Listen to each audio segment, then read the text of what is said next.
Alright, thank you for joining me for my next stream here, which, as you can see down below, is going to be Zelda 2, The Adventure of Link. My apologies for ending my stream. I was going to make a big stream of Asteroids, then I was going to hop over to Nintendo and play Zelda 2, but I just remembered I forgot something extremely important that I had to take care of. It was a small thing, but it needed to be dealt with. So I went ahead and took care of that, and I should be able to keep playing now without any interruptions. I'm going to attempt to play Zelda 2 all the way through, beat it. For anybody watching who is not familiar with Zelda 2, please be patient, because this is one of those kind of games where if you're playing it from the beginning, you got to do a lot of powering up. There's a lot of RPG elements to this game. You have a point system where when you kill enemies, you earn experience points, which will enable you to get power-ups for your magic, your sword, and for your health. So, this Zelda game is very different than all the other Zelda games. It's a side-scrolling platformer, similar to what you would see in a Mario game. Alright, this is probably my favorite Zelda game, believe it or not. A lot of people have complained about this Zelda because it's a side-scroller, unlike all the other Zeldas, and because of the difficulty. I like this game, but to be fair, I really know how to play it, so, I'm very comfortable and fluid with it, so that's probably got something to do with the fact that I don't get so frustrated with it. And to be honest, I don't get frustrated with games anyway. I mean, if a game is that hard to where I can't have fun with it, I just don't play it. So, anyway, if anybody does, in fact, join the, chat, just do me the favor, be respectful to me and to others, excessive profanity, name calling, just none of that childish stuff, just keep it civil. That's all I'm saying. I don't want to have to ban anybody. At any rate, let's go ahead and start with Zelda 2, and this is going to be, I've had fun with all my streams, but I think I'm going to particularly like this one, because I love this game so much. It's one of my favorite Nintendo games.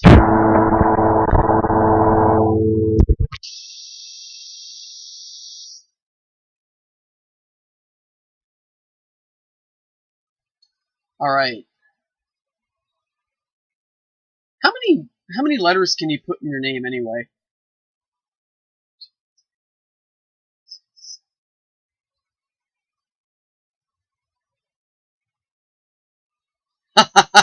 Okay, I'm gonna have to. Let's see.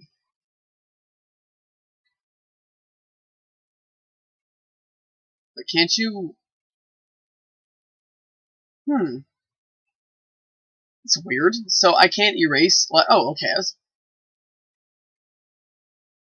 Right, so you can't erase letters. If you put the wrong letter, you can't erase. I was about to say, that's kind of strange if they don't let you erase letters. Alright, so here we go. A shout out to my students who gave me this cool nickname at school. I put this on my license plate in Forza Horizon 4, so I'm gonna go ahead and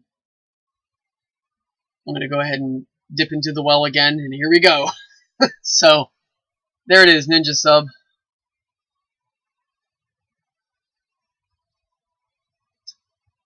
Alright, let's show these bad guys who's really in charge of Hyrule. So, in this Zelda game, if no one's familiar with it, Zelda has been put under a sleeping spell. This game right here actually chronologically picks up where Zelda 1 left off. Link beat Ganon, and then... Oh, I keep forgetting, I don't have the downward stab. There's a technique you can use in this game where you jump and do a down stab, and I don't have that yet. I keep forgetting. My fault. Anyway, it is essential at the beginning part of this game, in the first quest, that you kill as many bad guys as you can. Get experience points. You will need them. This game does not play around. It does have a pretty strong challenge to it, especially if you're new to it. But anyway, the story goes, Ganon is beaten by Link in their first encounter, and right after Ganon is killed, or as he's dying, he places Zelda in a sleeping spell, which is where Zelda 2 picks up. I can't believe this. You guys will have to forgive me. I'm used to playing the second quest, which is where you have all the moves, you have all the power-ups. I still have to adjust to how it feels not to have all that. It's my fault because I'm good enough at this game and I've played it long enough to where I should know all that. Just innately know those things.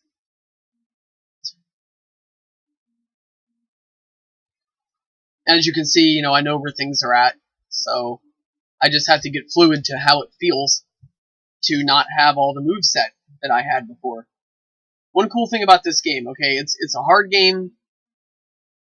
It can be quite unforgiving at times, especially if you're new to it. But one cool thing about it is, if you beat it, you get to actually start the game all over again and play it. Everything is exactly where it used to be, but here's the thing. You got all your power-ups.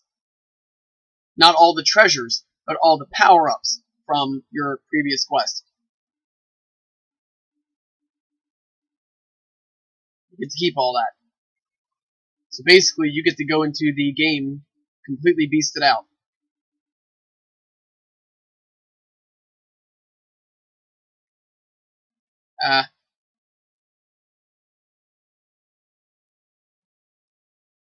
I'm used to being able to just approach those little jelly-looking creatures that I was fighting, and just jump on them, stab them once, and they're dead. I'm not used to this. These creatures here that I'm fighting, this white thing here, it reminds me of a sand striker, or a bobbit worm, as it's sometimes called. You look it up. It's an underwater, it's a prologic,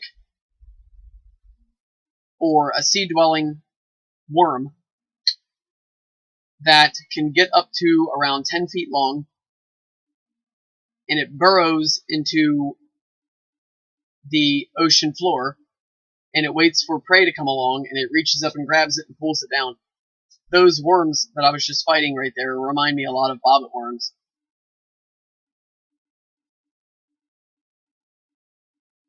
Okay, now as you see, I got enough experience points and I was offered the opportunity to upgrade my health.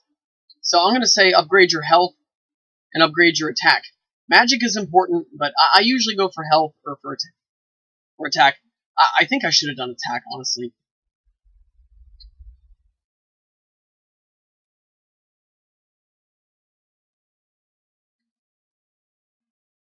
Okay, if you're wondering where I'm going here.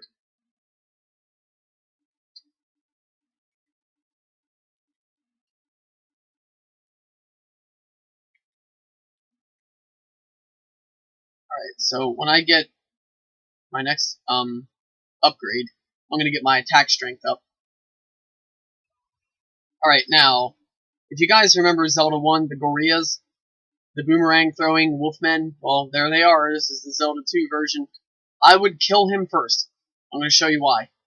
Kill him first because... Actually, you know what? There's another one over here. These guys give you a lot of experience points at this board. There's not another one? I thought there was two. I don't know. Usually, when Goriya appear on these overworld battles, there's two of them. There's one on one side of the screen, one on the other, but not here. Okay, if you find a container heart and you're low on energy, when you pick up the container heart, it not only gives you an extra bar of energy, but it also fills it up too. So, that extra added benefit, you want to cash in on that when you need it. Alrighty. Watch out for these bubbles. A lot of people wonder what these are. I think what they are, I think that water is really hot, and it's heat bubbles coming up, and they hurt Link if they touch him.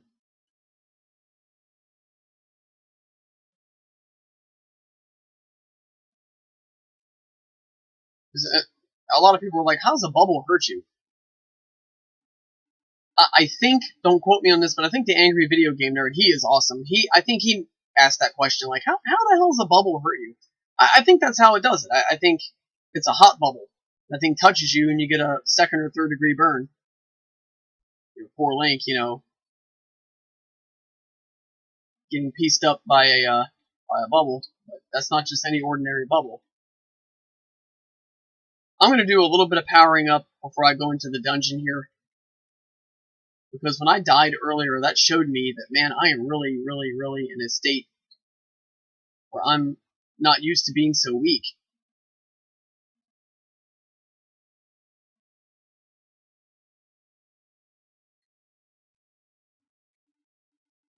I think the only difference between the large enemy... Okay, an FYI, when you're on the overhead, when you're on the map screen, and you run into an enemy, if you run into the small one, you get weaker enemies. You run into the bigger monster, then you get harder enemies.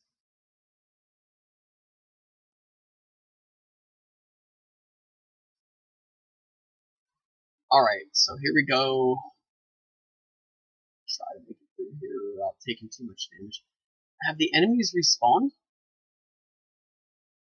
Maybe I'm saying it a little too soon, but it doesn't look like enemies have respawned in here yet. I'm surprised. Whatever.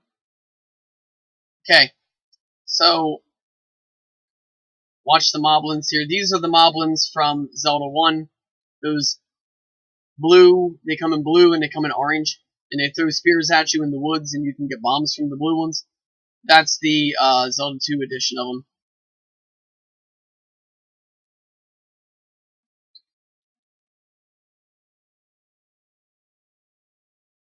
Alright, now when you go to towns, one cool thing about them is that you are able to come over to look for the young girl with the red dress.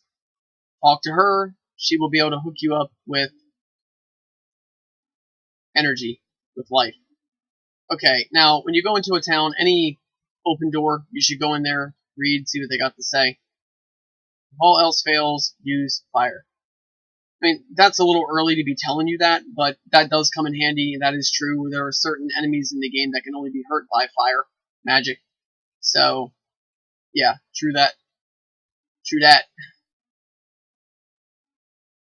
Okay, let's see. Does she have any? Talk with my father before you go. Okay. This right here, I think, is where you get the jump magic. Each town has a wise man. Learn from him. Yep. And that is very much accurate. You do want to talk to the wise men in each town because they will grant you a spell.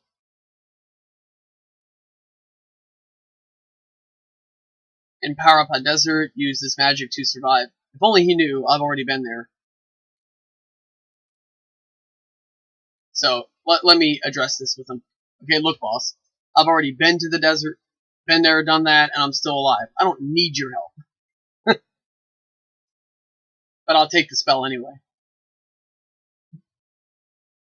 See, Link is just a straight gangsta. That's it.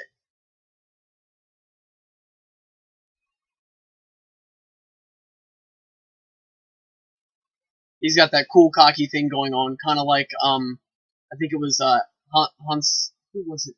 It was Harrison Ford in, Star Wars, when the princess tells him, she reveals to him that she loves him, and he just goes like this, he just goes, I know. But that's how Link is. He's like, I don't need your spell, but I'll take it anyway. Get candle and power up a palace. Go west. Okay. The candle in this game. Now, in Zelda 1, you need the candle. Or you're... Well, okay. You need the candle or you can't beat the game because there are certain areas that you have to access, like level 8 on the first quest. There's a lot of power-ups that you can access with the candle. So you need it in the first Zelda. In the second Zelda, you do not. But I will tell you, it is a pain in the tail to try to make it through this game without the candle. So when you go into the first palace, get it. Alright, so I'm fully restored with my health. I got my container heart. I got the magic upgrade. I'm gonna power up a little more. I want to get my attack strength more on par.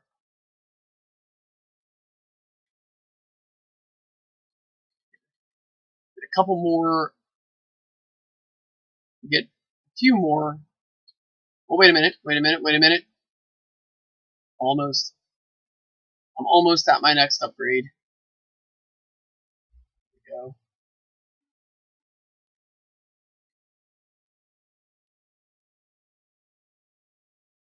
Should be able to get it any moment now.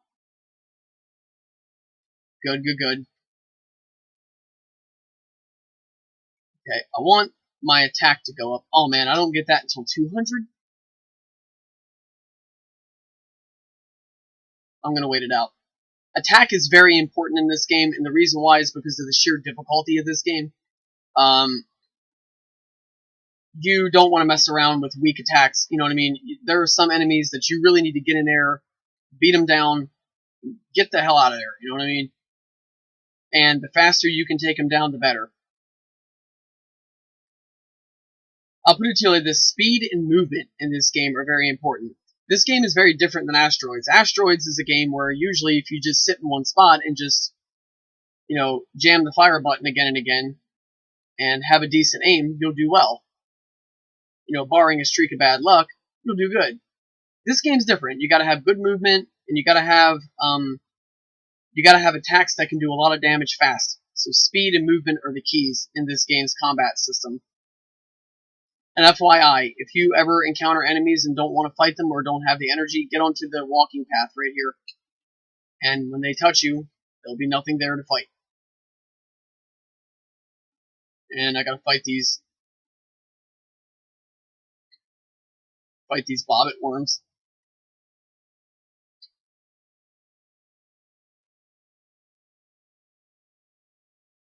And they are like sand strikers because here we are, we're on sand. Check that out. I wonder if that was the influence for that creature, the sand striker bobbit worm. I wouldn't be surprised. I mean, Nintendo is known to create characters based on real life animals, like in Pokemon, Vulpix is based on a fox. Ursa Ring is based on a grizzly bear. So yeah, I mean they're known to do that. Okay, so should I be venturing around in here without a candle? And I'm gonna say no. Alright, can you get through there without a candle? Yes, you can, but I don't want to risk getting killed. Here's the thing, if you lose all your lives, right?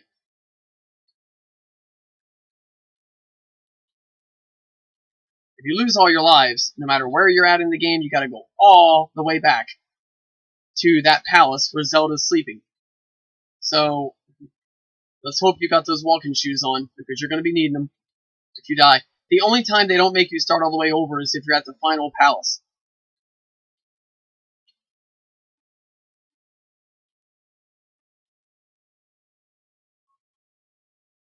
And that's fair enough, right? I mean, if you're all the way over to the final palace, then the last thing you're going to want to do is have to go all the way, because it's hard to get there. You have to go through a lot of crap to get there. So you would have to literally go through all that again, go all the way back out there. The game is more than fair with that one. They will let you start over. Right there.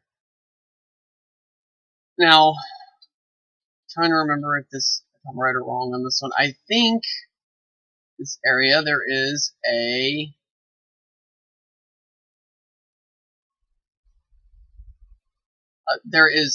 experience point bag. Hoping, praying, yes. Good deal. I think it's 50. Yep. Okay, so again, they're offering me a magic upgrade. I'm gonna bypass that for now. I'm gonna keep going. I'm not that far away from being able to get an attack power upgrade, which is really what I would much prefer to have. Don't quote me on this, but I think once you get the dang it.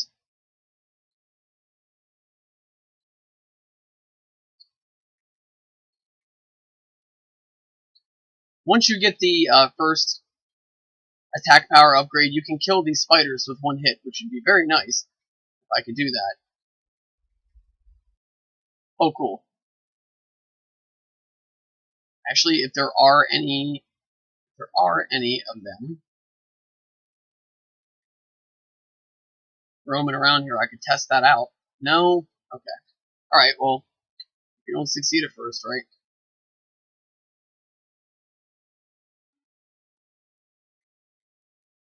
Okay, well, I'm pretty sure you would be able to kill them with one hit because I can kill these little jelly monsters here. I cannot remember the name of them. I think it's a Zol or something. It's similar to Zol from Zelda 1. Okay, fairies. This is the Zelda 2 version, and they do the same thing. They restore all your health. That's one thing that's cool about fairies in Zelda 2 versus the ones in Zelda 1. The ones in Zelda 1, barring the ones from the fairy lakes, they only restore a certain amount of hearts. All the fairies in this game fully restore your hearts. So in Zelda 1, you have to go to Fairy Lake to get all your hearts restored. The fairies that you get from killing enemies only restore a certain amount of hearts. Every fairy in this game fully restores your hearts. So that's one cool perk to Zelda 2, is that they're very generous with the life restoration. And you can say what you want about the difficulty, but they give you stuff that makes it fair. And me dying earlier, I mean, you might chalk that up. I mean, you guys who have seen my earlier streams have heard me talk about how much I know about Zelda 2, etc., etc. So seeing me die that early in the game may leave you thinking, damn, this game is hard. No, it wasn't that. It's because I had difficulty adjusting to playing this game without all my power-ups. Okay, can I kill these guys in one hit? I can. Nice.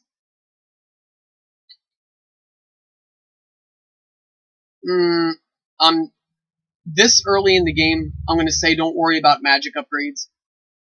Worry about magic upgrades once you get the life spell. For now, I would say focus on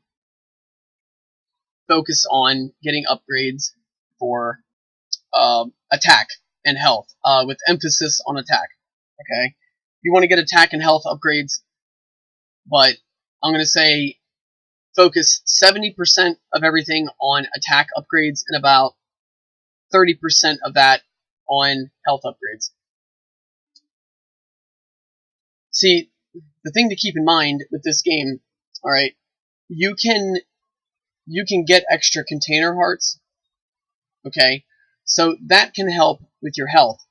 With your sword, you cannot upgrade your sword that way in Zelda. Part 2. In other words, in Zelda 1, you get the regular sword or the wooden sword, you get the white sword, and then you get the master sword. So the strength of your sword is based on getting a new sword and upgrading. You don't do that in this game. You don't get a master sword. You don't get a white sword. You just have a sword. And you do not have the luxury of upgrading the strength of your sword by getting a new one. So that's why I say focus your experience point upgrades on making that sword stronger through experience points, RPG style. Just do that. That's just my personal opinion. All right, if you want to disagree, fine and good. But I've had my most success on this game following that method. So, and any other player, I would want to see them do well too. I wouldn't want to see them being like, damn, that villain was hard, or God, I've died 5 times at this boss. And then they just quit playing the game. I don't want to see that. So, I want to see people play this game, have fun with it, and do well at it. So, if it worked for me, I would think it would work for others. So. But if you have a strategy that works better, power to you. I'm just going to check here and make sure that the stream is going okay and that the volume and the audio and all that is alright, because I've had a lot of technical issues lately. Jeez almighty.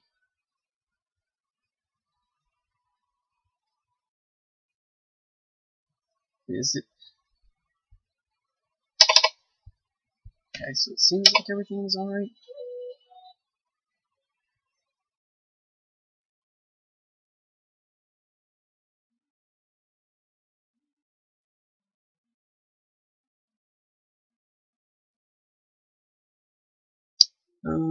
Give me one moment, please.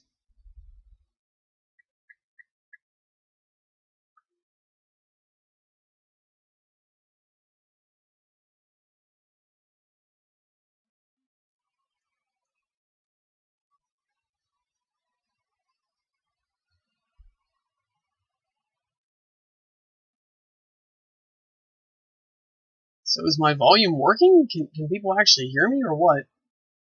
So is my volume working? Can people actually hear me or what? There we go, there we go, there we go. So never mind. There we go. Just wanted to make sure, because again, I've had a lot of, technical issues, things with volume, things with my voice becoming distorted and choppy. I had one instance, recently where it looked like you were looking at me from underwater. So, you know what I mean? And, to be fair, I am new to streaming. So, there's some, I'm pretty good with technology, but there are still things I can learn. And streaming has shown me a few things, that I have learned through actually doing the streaming. And, I'm always open to learning new things, especially if it's in a field of interest of mine.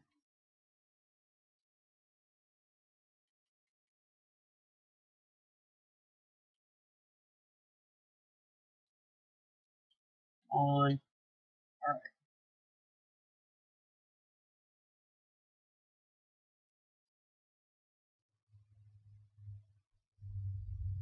Alright, so I'm gonna wander around here. I'm gonna, something I could do? I didn't even think of this, but yeah, I could do some. I'm gonna show you all something. Alright, so I'm going to walk over to the west. If you go west, there's another town.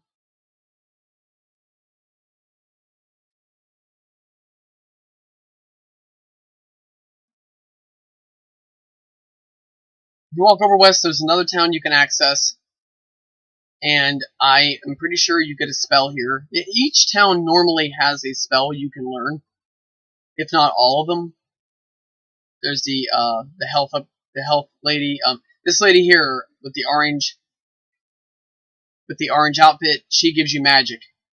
She'll fully restore your magic. Is this the guy named Error or Error? I think you pronounce it Error. Yep, that's him. He comes into play a little later in the game, but you don't really need to mess with him right yet. Maria of Tantari stole our trophy. Okay, so if you get that trophy and bring it back to her, you get something for it. Use keys in palaces they are found in.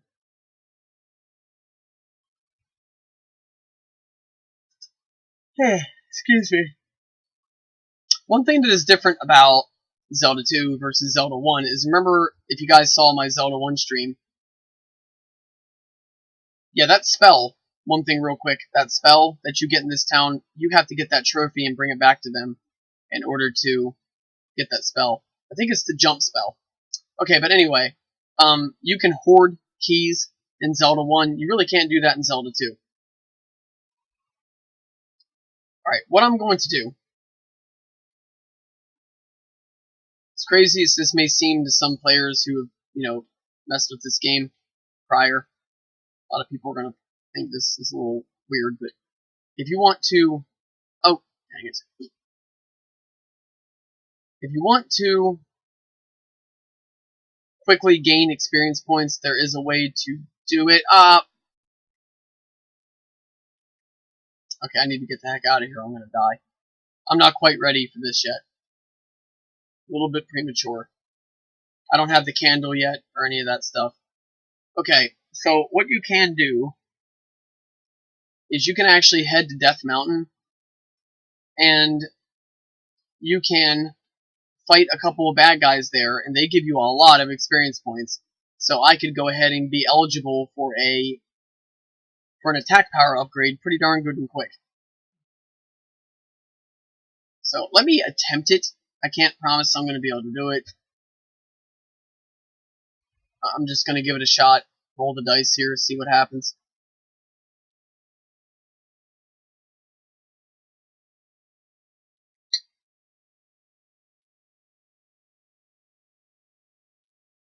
At the least, I'm getting quite a few experience points from killing those Octorok.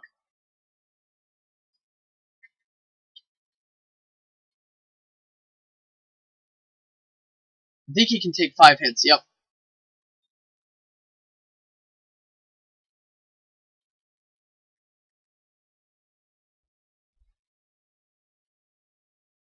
If anybody wonders what I just did, I just got a magic container. Did he go through the rocks? Wow. Okay, so either that was a glitch, or those things have that ability, which I was not aware of. I better get out, I'm gonna die, damn it. Alright, so something I'm going to do. Alright, and there's no shame in doing this.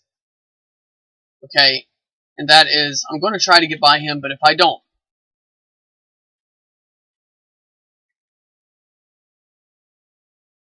I'm going to try to get by him, but if I can't, if I can't get through this area in general,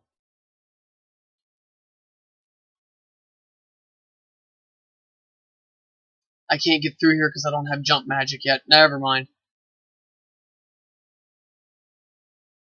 Okay, I just died. Ganon's going to laugh at me. Yeah, whatever, pal. So anyway, he just thinks he got the final word, right? Well, here's the thing. I start off back here, right? I lost all my experience points. Okay, that's right. You do lose experience points in this game. Okay, so he does get the final laugh. Alright. Shut up. Okay. So, alright, my apologies to my viewers. Again, I'm not used to having to power up. I'm used to just playing this game and having all the stuff already. Anyway. Alright. I will go ahead and just, something just occurred to me. Watch this. Now, I'm stressing out over powering up, but there's actually a way I could do that and do it pretty darn good and easy that I am not looking at, and that is this. I can go over to the palace and I can fight the bad guys there, who are just as strong as the bad guys at Death Mountain. Or pretty close to it. They give you a lot of experience points, but they're easier to access. I'm not going to get killed repeatedly with these guys. If you stab this soldier at the entrance to palaces, they will give you magic, or it will make a soldier appear that will fight you. So he'll either come to life or he'll give you magic. Either way, it's pretty cool because you're either going to get a magic refill, or you're going to get experience points. So these guys load you up. You get something like 50 for each soldier that you kill. Sucks with these guys, they're easy to kill, but you get nothing for them. I mean, you get no experience points. I don't think that's right. They should give you something. I mean,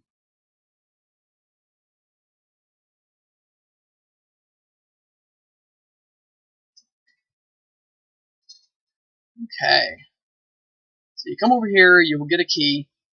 You gotta fight Staphos here. Watch out, he has a jump attack, but he'll load you up with experience points. He is good like that.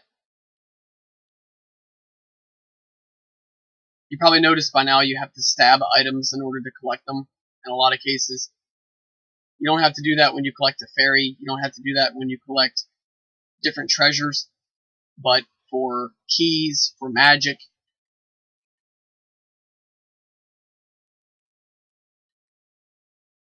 you do. You have to stab it. Not like in Zelda 1 where you just merely walk over to it and grab it.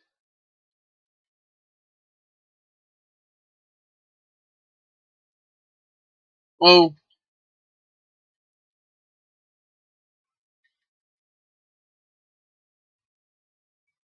Watch out, that is Bubble.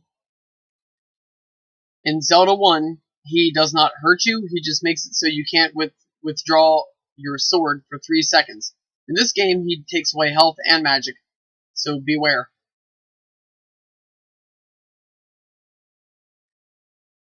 Alright. Staphos will hook you up with a good amount of experience points. See, I'm almost to where I can go ahead and get an offer.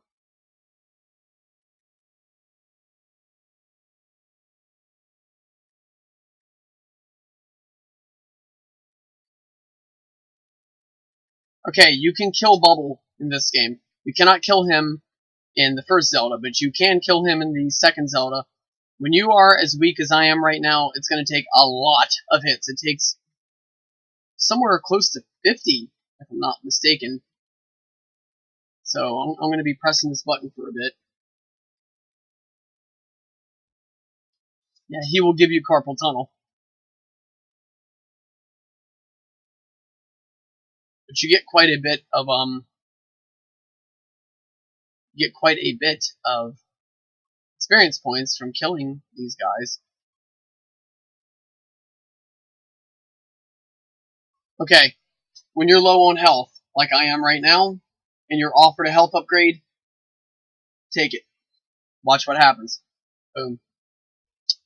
So my life upgrade is up to 3. My defensive abilities are going up, and I gotta oh, gee, are you serious? And there's a fairy! Ugh! I'm gonna be honest with you all. I forgot. I mean, legit. I should not have forgotten that because I've been playing this game constantly. Recently.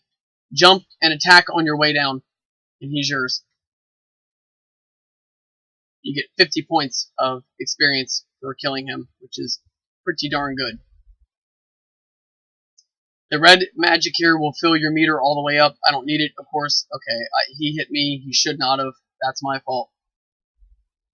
That was just good old-fashioned sloppy technique. Okay, this ogre right here. Watch him. He is strong.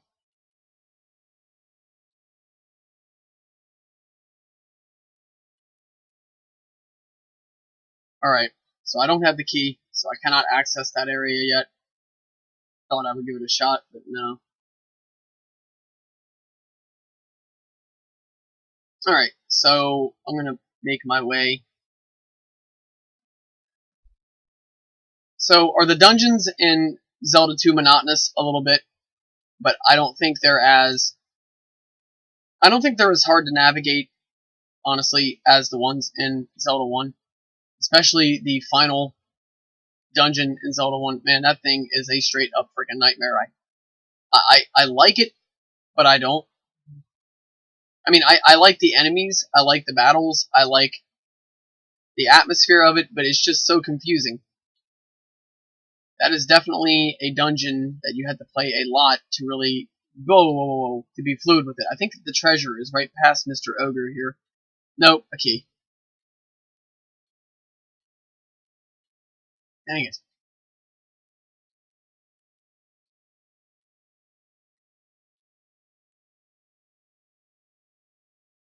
Okay, I'm gonna say do not do that. See what happened there? I stabbed this knight. Okay, I call these guys Dark Nuts, like from the first Zelda, but I do not think they are Dark Nuts. I think they are called something else in this game. But they are 99.9% the same as a Dark Nut, so I'm just going to call them a Dark Nut. If anybody happens to, stumble upon this chat and knows the real name of them, feel free to let me know. I mean, I could look it up in the instruction booklet, but I'm alright. Okay, and beware of these guys here, these hyena-looking men. They're not very strong. They don't do a lot of damage when they hit you, but they take away experience points, and quite a few of them, as you saw just now. So yeah, you gotta kind of keep your eye on them guys. They can mess you up if you're not careful. All right, so we got Mr. Ogre, watch out, he's gonna jump. That's the thing that makes him hard to fight, is when he does that stupid jump attack.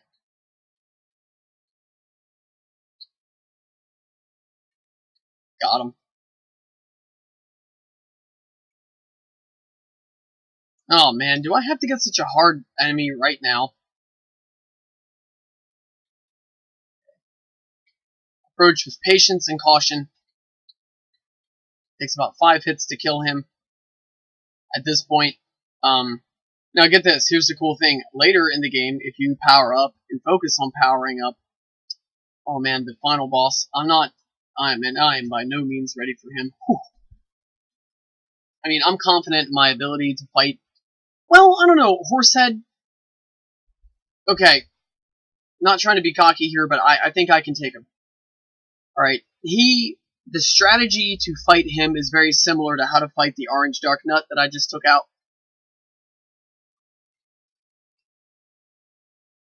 Okay, so just up, hit, back. Don't let him hit you, especially if you're in a weakened state like I am.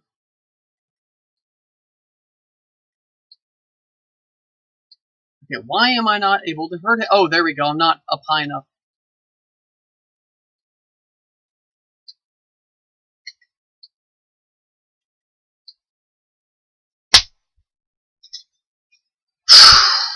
Dang it. Okay.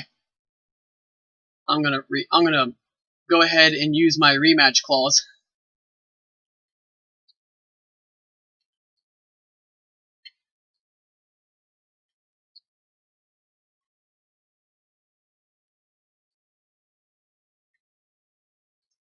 Okay.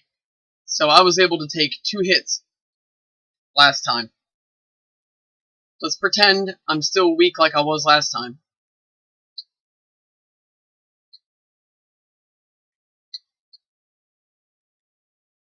If I'm only able to take 1 more hit, could I stop him? I could have. Okay. So it could be argued that he beat me last time on luck. Dang.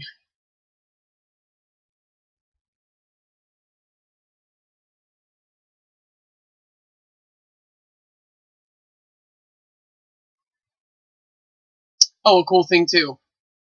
When you beat a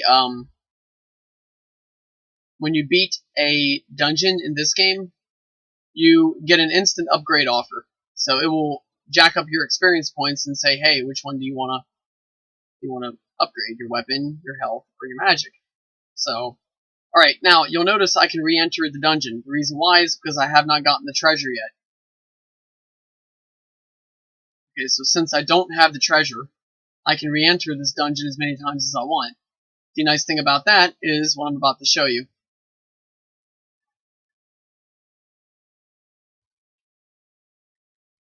All the bad guys are here again. So I can fight them, and fight them, and fight them, and I can keep powering up. So that's a nice little strategy that you can employ. Dang it.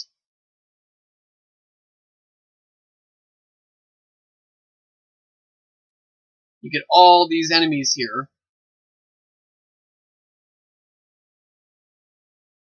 They give you all that experience point.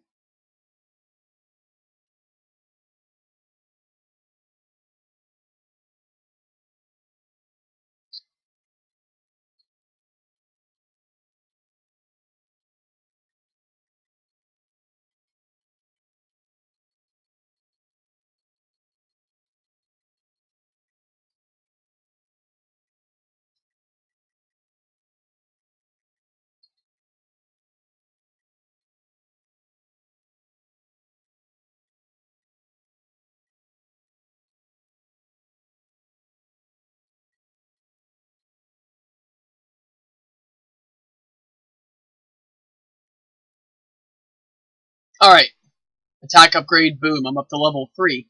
At this point in the game, level 3 is pretty darn good. I'm not going to say it's anything off the chains, but it's good.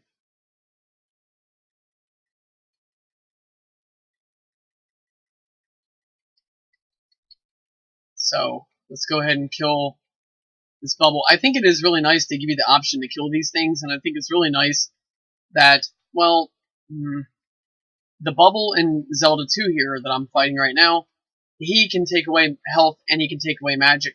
I would rather it be that he would make it so I can't draw my sword. So you can kill him. You got the option to kill him. That's always great. But the catch-22 is that he can actually hurt you this time around.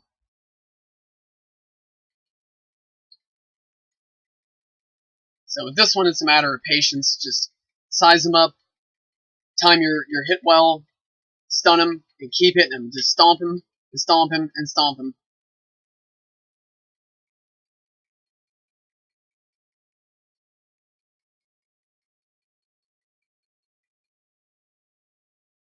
Alright, I'm going to say past that. I'm going to say bypass that. You know, I really wished I had looked just then at my... oh, here we go. Here we go, here we go. Now, if you manage to do this, which is, you're very lucky if you do, and you get 2 bubbles and you manage to stun them both at the same time, I mean, tap that B button until you have carpal tunnel, because it's worth it. You get 100 experience points for killing 2 of them.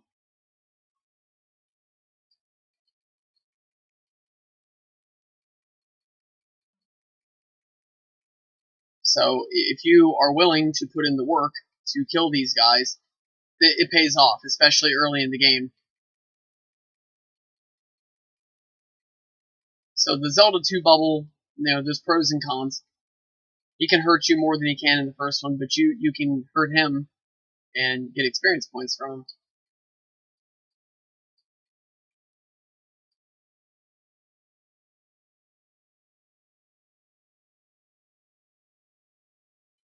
I wouldn't recommend doing what I just did. I stopped in the middle of the bridge to get that experience point bag. Only reason why is because I'm good enough at this game to where I'm able to manipulate the mechanics pretty well. If you are someone who is, new to the game, I would strongly recommend you not attempt something like that. Just get the hell off that bridge. If you want to call that thing a bridge, I mean, more of a drop than a bridge. I don't know why I'm having so many problems fighting him. Normally, I'm able to cut through him like it's nothing, and I never take any damage. This time around, he has been giving me a lot of problems. Now, you can notice the difference in my attacking strength, because I just managed to take out that Dark Nut. I believe that was 3 hits. Okay, now, can you get this? Yes. Would I get it? No. You're going to think that's crazy, but here's why. You can do a lot of powering up in this dungeon because you got such strong enemies to pick from. Whoa, these guys here are just enough to be a nuisance.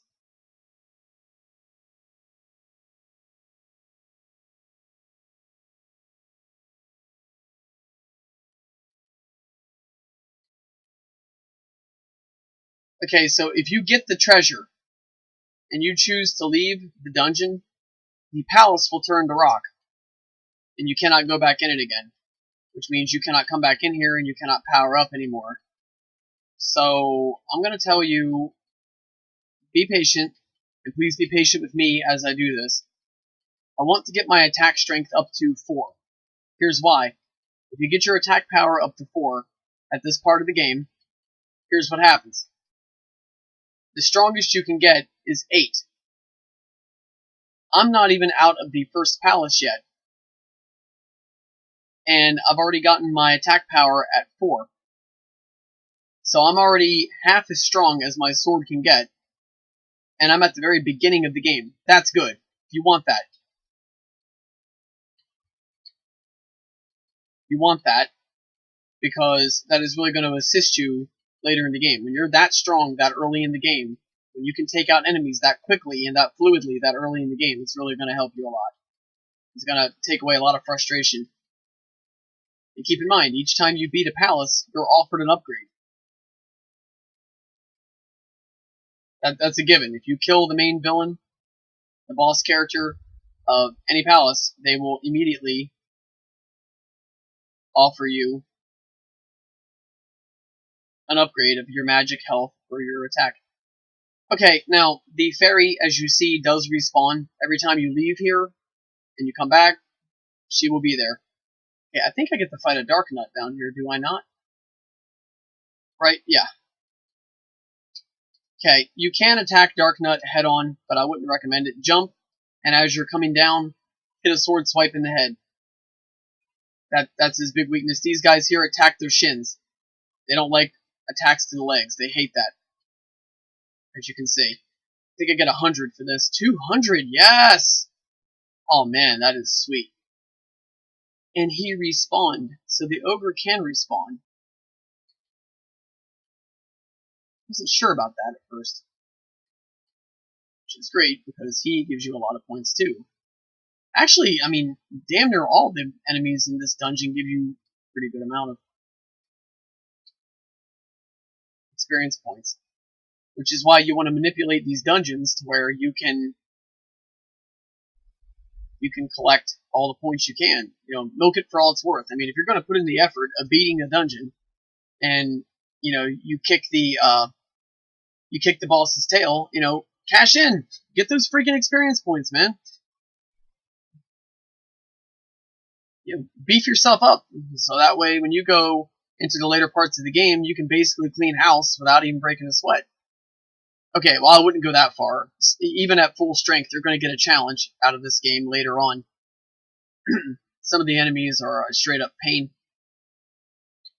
both figuratively and literally.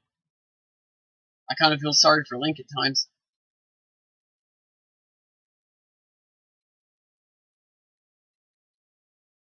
Ah, dang it. See, it would actually be a pretty good chance for me to fight Bubble there, but these hyena men keep coming in and keep hitting me each and every time. They take away my experience points. That's one huge problem with those things.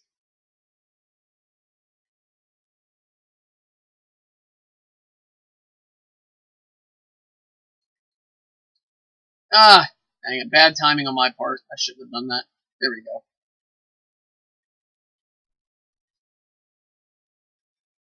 So to anybody watching this no one's in the chat room. Dang it, I really would like it if people were to come on here and interact with me, you know. But for anybody who is going to watch this stream later, let me know. You know, for regular Nintendo, what is your favorite game? So I got my attack power up.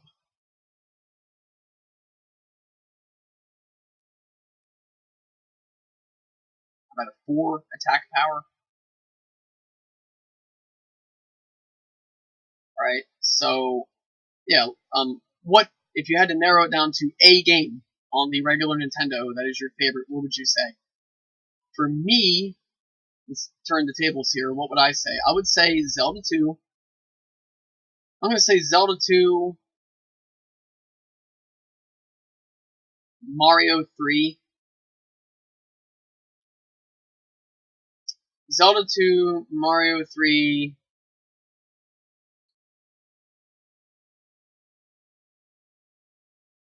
I really like Ghosts and Goblins, but only if I can put in the Game Genie code so I can't be hurt or killed. Okay, I know how cheap that may sound, but this is the thing. If you play Ghosts and Goblins and you can't be killed over every little thing, it's actually an extremely fun game. The gameplay in itself is awesome. It's too damned hard. I mean, my goodness, man, you look at something the wrong way and you die. You know.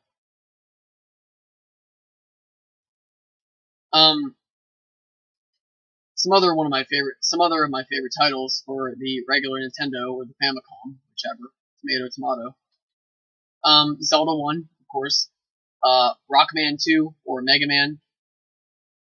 I am fond of any of the Castlevanias.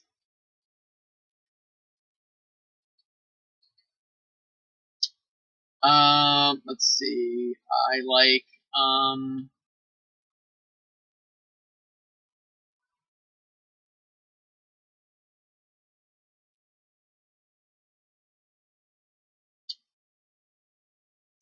I like Yume Kojo Doki Doki Panic, or it's basically the same thing as Mario 2, the American Mario 2. I'm quite fond of Mario The Lost Levels because it is hard as hell, but it's fun.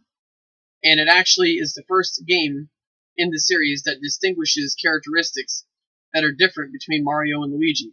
So, in other words, in the first Mario Brothers on Nintendo, Mario and Luigi play exactly the same. But in Mario 2, The Lost Levels, they are a little different. Mario has better traction, but Luigi has better jumping. So it's the first game to actually distinguish each character's unique abilities.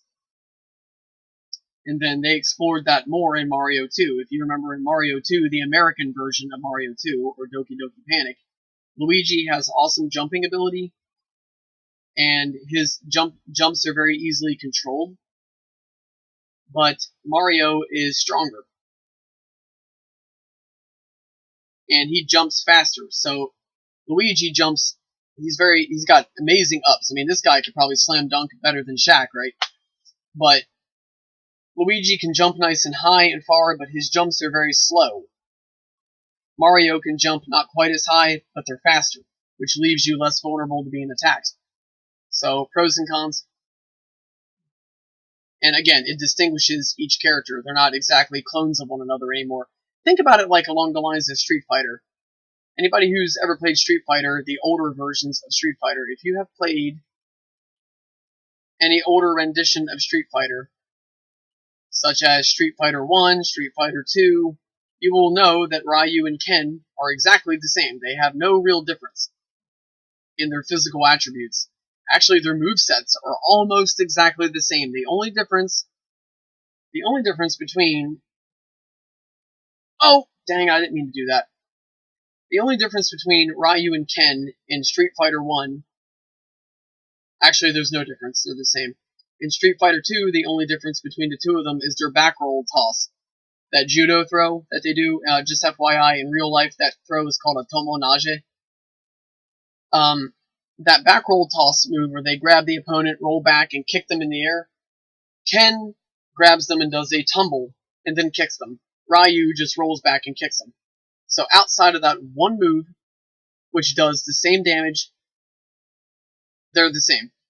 Only until the later versions of the game, like Super Street Fighter, Street Fighter Alpha, did they actually start giving each character moves and attributes that made them different from one another. So, like, for example, in Super Street Fighter, Ken was granted the Flaming Dragon Punch. Ryu was given the better Fireball technique. So, they, eventually gained abilities that set them apart from one another.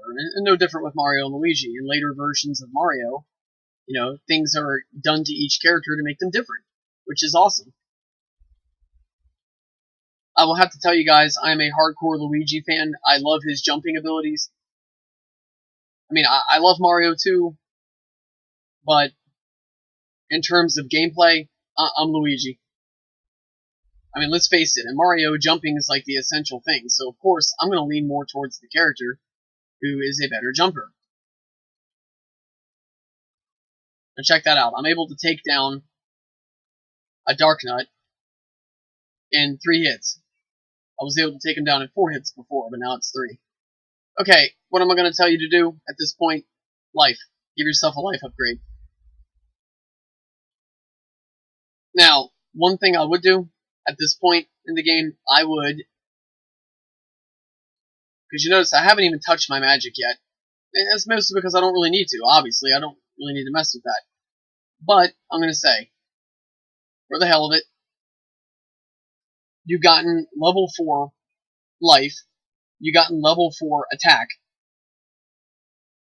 We haven't even finished the first palace of the game. There's 8 palaces before you get to the final one. So we are not even close to halfway done with this game. But yet, I've got my attack and my life powered up to half as high as it can get. I'm way ahead. I can afford to go ahead and give my magic a little upgrade. So, there you go. With that said, I'm going to go,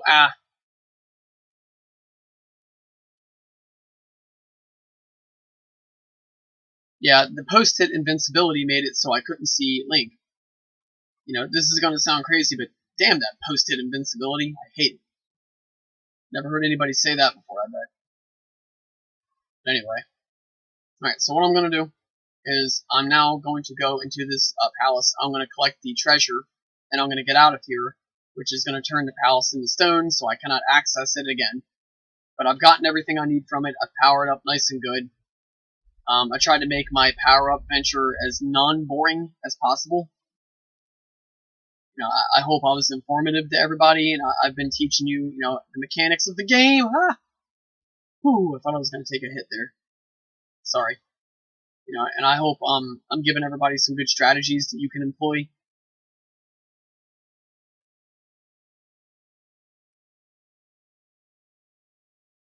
I wonder how much more I have to go until I am able to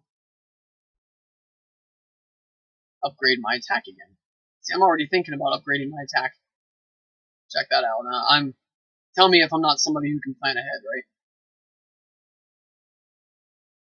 Okay, should I? Shouldn't I? I mean, I've got to get 2,000 experience points, or at this point, almost 1,700, to upgrade my attack.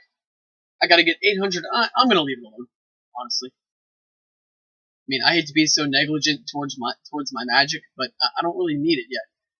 You really start needing to focus on magic upgrades when you get the life spell. When you get that life spell, you're going to need that spell. There are some people that are so good at this game they barely need to touch that, but I am not like that. I'm not that good. And hats off to anybody who is. You are the bomb. But, you know, I'm not that good. I mean, I'm not bad at this game, obviously, but, you know, I'm not off the chains like that. So I and most other people are going to need to get that spell. Alright, so we got all these bubbles roaming around. Should I kill him? Well, I better, because if not, he's going to get me, right? Thought I had the 2-in-1 deal there.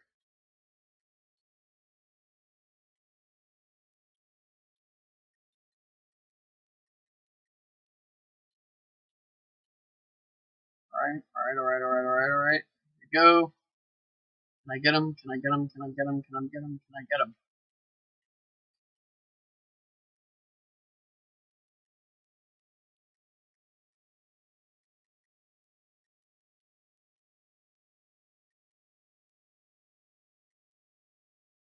And again, keep in mind, guys, when you beat a palace, you're offered an upgrade. That's an automatic guaranteed thing. So, if you don't feel you've upgraded enough, I wouldn't be too sore about it, because you will be offered an upgrade of something when you beat a boss.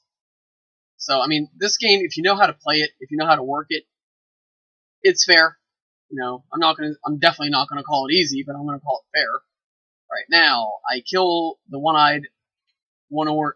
If I kill this one-eyed, one-horned, flying purple people eater, no, this ogre, and then I get to fight Dark Nut. Here, I can get him 3 hits. I would have gotten 100 points, but he dropped a power or a experience point bag, so I got 250. I got 250 experience points, you know, just for beating 2 characters. I should tell you, man, you can really, really loot these dungeons if you know how to do it. Ah, dang it.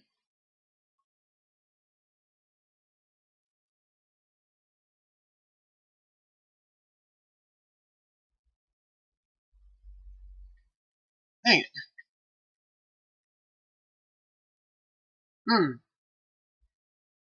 Game is kind of slowing down there.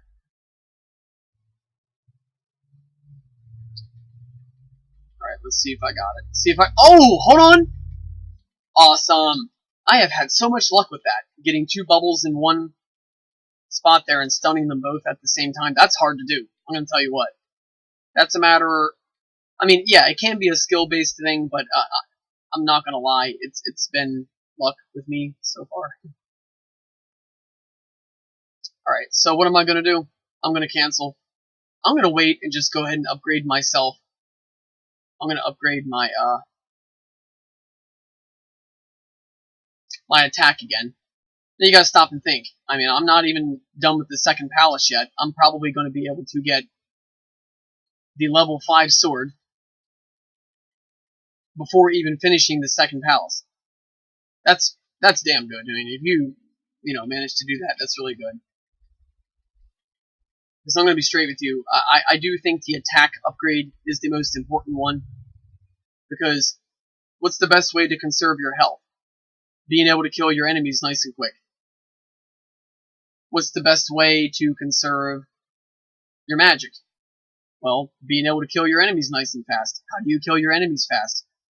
By not having to stab them 45 times. If you only have to stab them twice, guess what? You're going to be at the advantage. You're going to be able to get a quick, easy kill, and then you're gone. So, in essence, having a good attack power will preserve your health and your magic. Whoa! Okay, should I bother with him or not? I'm going to. Especially since my sword attack is so much stronger now. 3 hits, man. You see that? Alright, now I need to get out of here.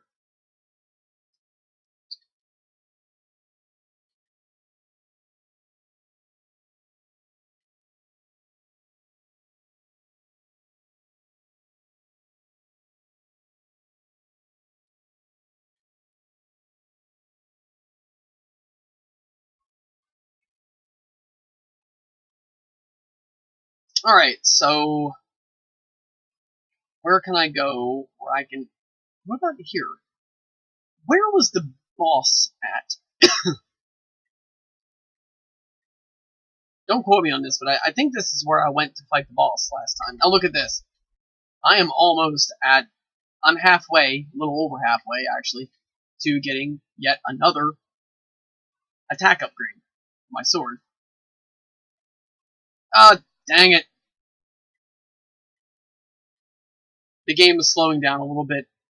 Not making excuses, I'm just saying that's why I absorbed that hit. When the game slows down like that, I hate that. But it makes it extra hard to dodge attacks because your timing is completely thrown off. Any person that's been playing games for any period of time has experienced that, and it really sucks. Alright, so I'm out of here, turned into rock. I can no longer access it. That is fine, because I don't really need to. I'm not even going to bother fighting these villains. Reason being is because, now look at this. Before, when I went into the cave, it was dark. Now it's all lit up. That's the candle. Now, the candle in this game is different than the candle in Zelda 1 also because of the fact that you cannot use it as a weapon. It just automatically lights things up. But you cannot injure any opponents with it. I'm immediately going to go here. I'm immediately going to venture right through here. And I'm going to go right over to this little gal right here. She's going to hook me up with health. Thank you, thank you.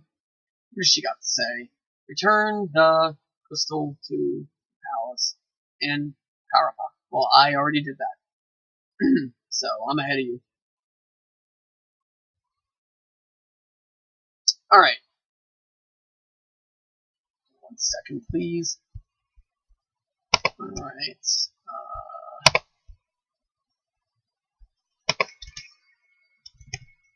Alrighty. Now, one thing I tried to do earlier, but I wasn't comfortable with it because I could not see where the heck I was going, is here. This is where you get that trophy that that lady was talking about in the town. You definitely want to be able to see when you're in here, because if not, that'll be the end of it. Okay, so that bat right there, he doesn't seem like that big of a deal, but if he hits you while you are trying to cross that lava, you're dead.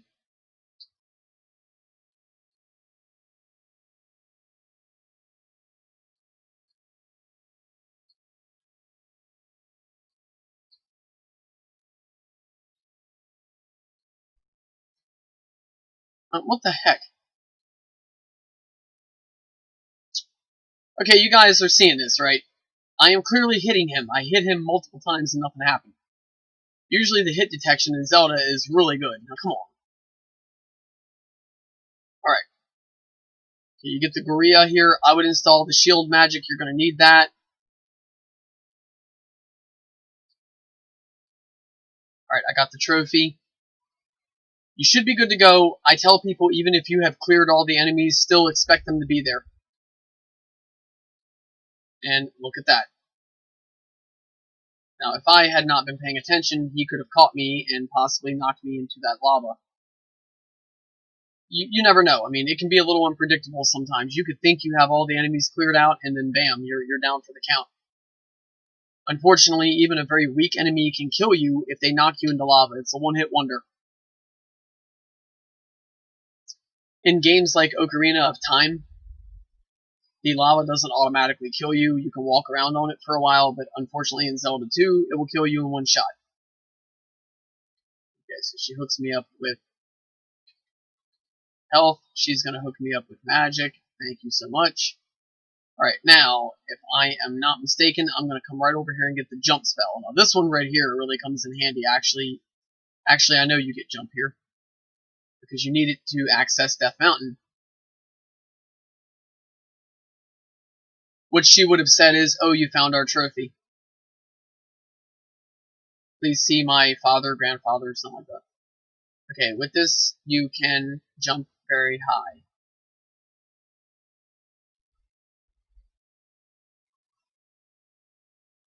Alright, so everybody want a demonstration? Here we go. Bada bing.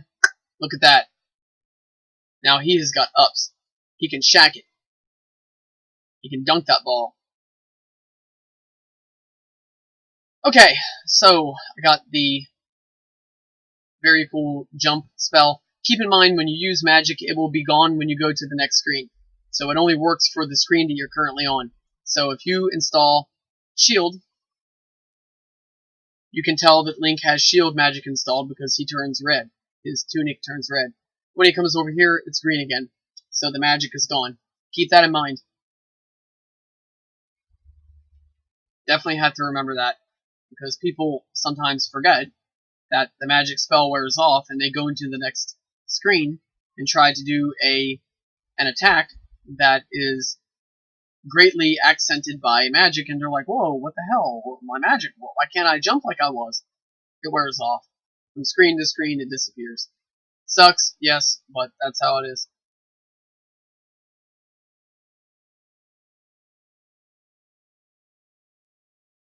Now imagine how that would be in real life if that happened. Imagine if you had the flu, right?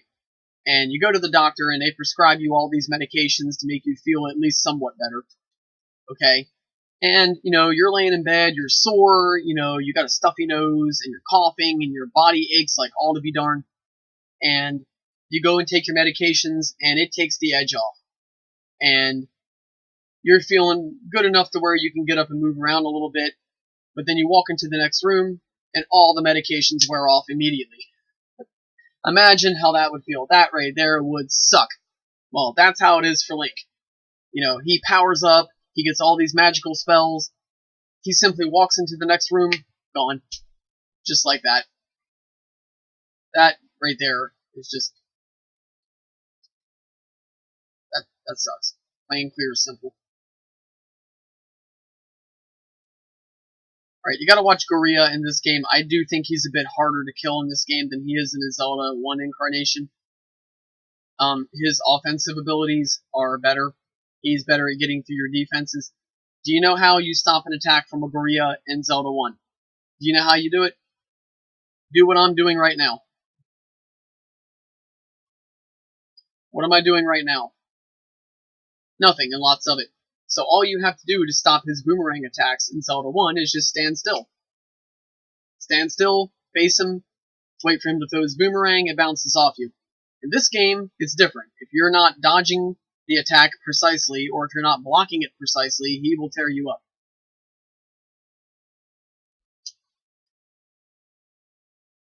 Let's see here.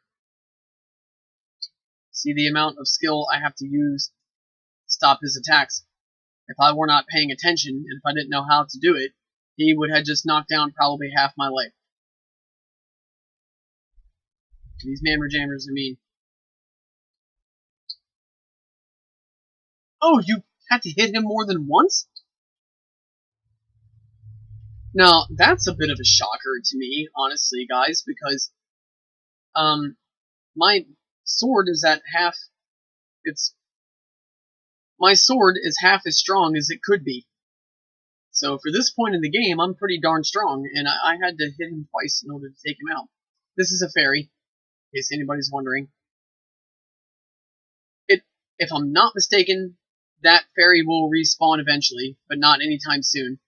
So, just kind of try to keep an eye on your life. There's a town nearby, so you don't really need to worry. Okay, really.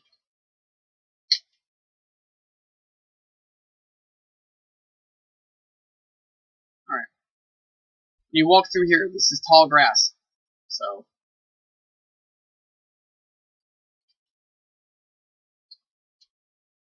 alright. Most of the overworld enemies in this portion of the game are not that hard.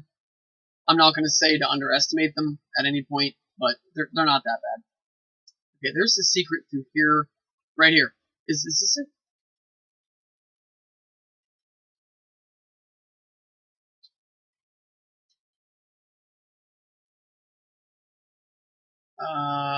Let's see. Ah! Crap.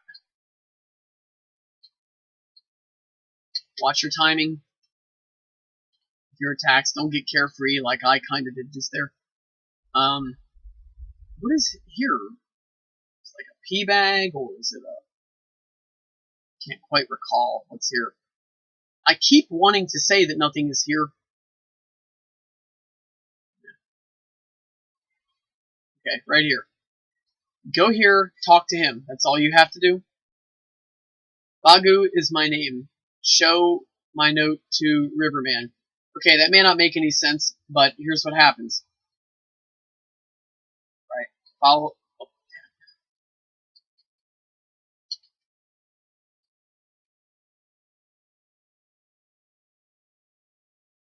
Okay, follow the trail here. You'll see...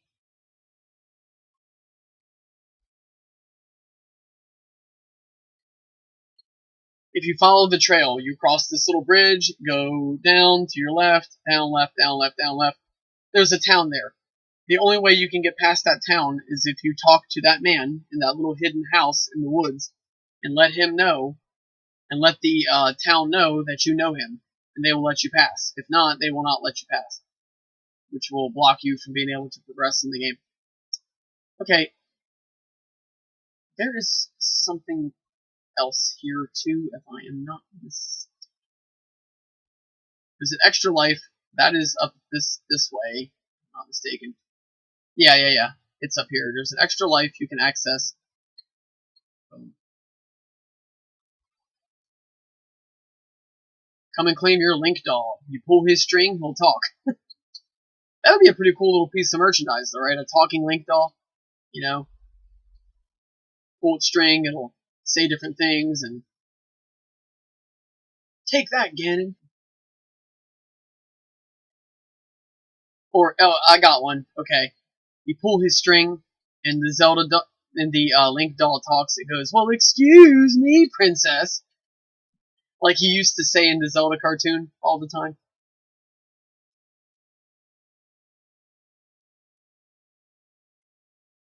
Alright. You cross through here, you don't get the killer bubbles from hell, what you get is the flying fish from hell.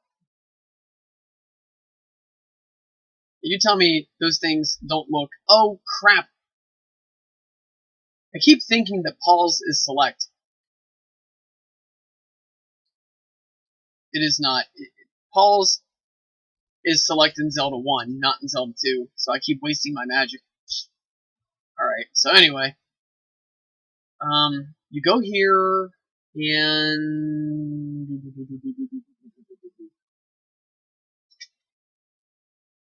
I lost my mirror. Okay, for that one, right? What you want to do for the mirror lady,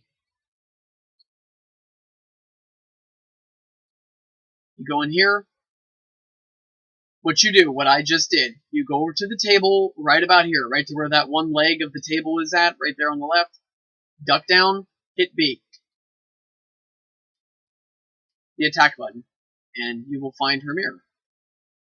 What you do is you come back over to her, and you just simply walk up to her and talk to her. She is very happy. Oh, you found my mirror. Follow me. Because without her mirror, she cannot do her hair and makeup, and, she does not want to go around looking bad. She doesn't want to, miss out on getting a date with that guy because she didn't have a nice mirror to make sure she was in order. So you just helped her, so she's gonna hook you up with her dad or grandpa here, and he gives you a spell. And this spell right here is the bomb.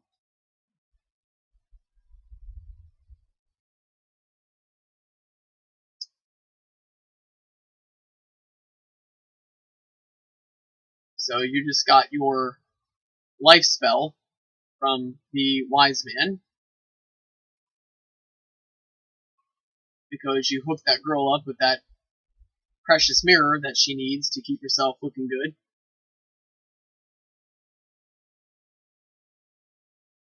Cool thing is too, a little point of advice: once you get the magic spell for life, you can just go to the magic lady here.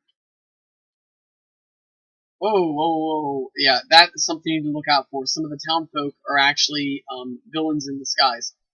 Not quite sure what his deal is. There's a secret here, and I know there is, but I don't recall what it is. It's nothing you need to do to progress in the game. This is the life girl. I obviously don't need that. Okay, you see that water right there. Do not walk over into it. You will die instantly.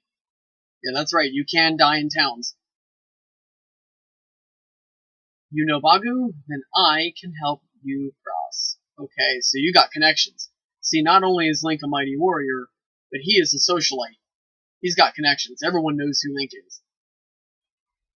All the guys want to be him, all the girls want to see him. He is just that darn cool. So, he is Rico Suave. He rides the wave of the thunder. There he is. Alright, so I just crossed the river town. Showed you how to do that. You do not want to do that yet. Yeah, I'm just kind of getting a little ahead of myself. I just figured the stuff was there, so I would show you how it works. Alright.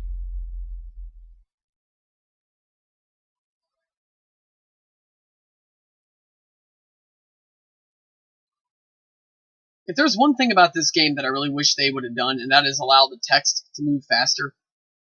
If anybody has ever played Castlevania 2, I like the game. I could play it any day of the week, but one very annoying thing about that frickin' game is how damned slow the text boxes are. It's like, you walk up to a person and you talk to them, right? Like that. It's like, okay, here's what you look like by the time they get done speaking.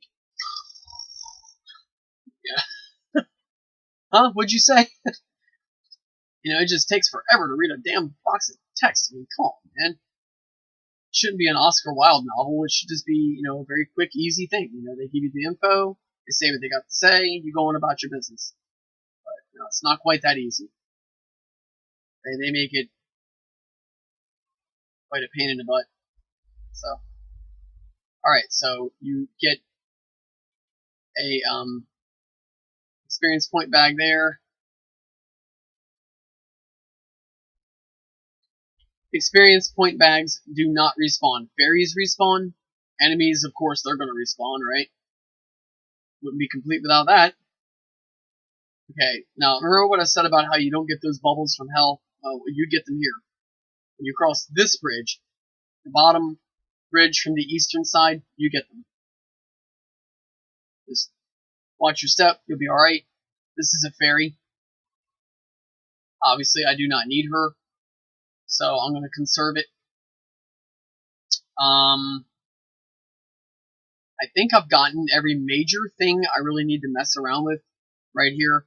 Now, if you guys will take notice, I am darn near up to where I need to be at to get yet another sword attack power upgrade. So, you know what? I'm going to keep playing. I mean, I've only got about 300 more experience points to get until I have it.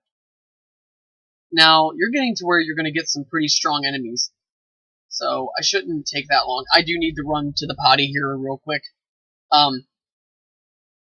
A gaming tip I give people, I try to tell everybody this, always pause the game before you go somewhere. I mean, obviously that's common sense, but it's an easy thing to forget.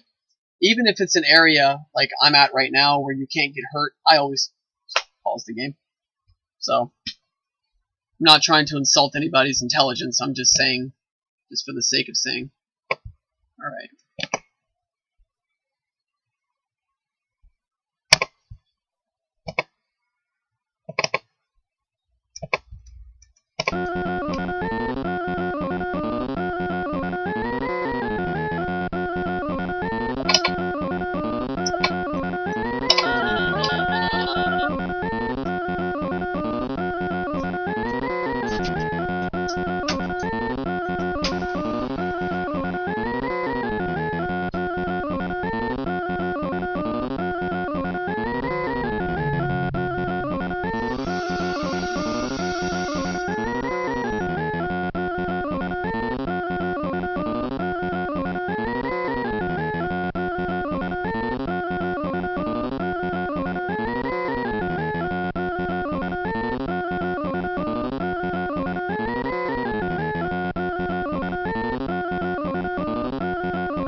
Alright, so we are good to go.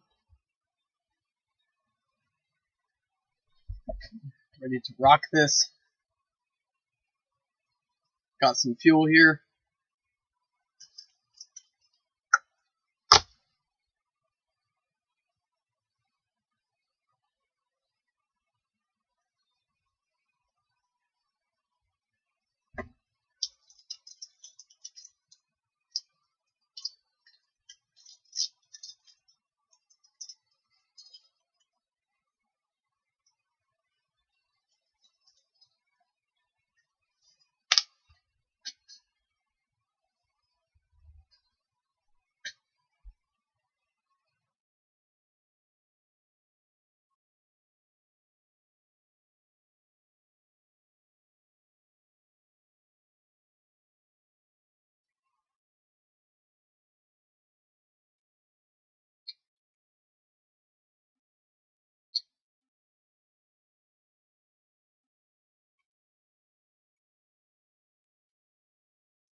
So that's the thing, guys. If I'm gonna lay the smackdown on these bad guys, I gotta have my fuel. So, okay, I'm gonna challenge myself here and try to kill him without using the shield spell. Almost. I was close, man. If I hadn't taken that one hit, I would have got him nice and clean.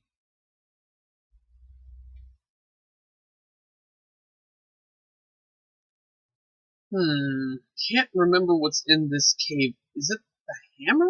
It's okay. Experience point bag. That's good though, because I only have to get 81 more points, and I will be at level 5 sword power. But keep in mind, the highest you can go is 8.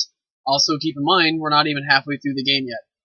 So, as far as my sword strength is concerned, and even my health strength, I'm at 4. It's pretty darn good.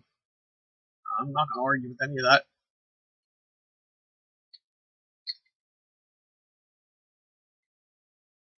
Mm.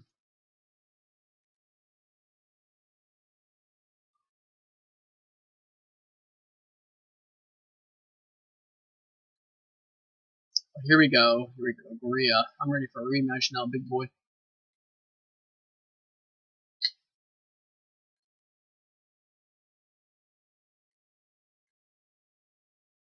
There it is. Like I said, with Goria in this game, you got to use some skills. Oh, whoa, hold the phone. Definitely need to show people this if you're new to Zelda 2, and even if you're not, and maybe you just haven't seen this before, and there's nothing wrong with that. I'm just saying, there are games I've played for 10 years, and I learn new things about them every day, so I'm just going to put this out there. If you have the life spell, you are low on life like I am, okay, and you got enough magic to do it, use the life spell. Okay, so now I'm all the way up at full health. Problem is, now my magic is down. Oh wait, I've got this here. Boom. You can refill your magic meter all the way back up. Now I'm fully powered up simply because I did that.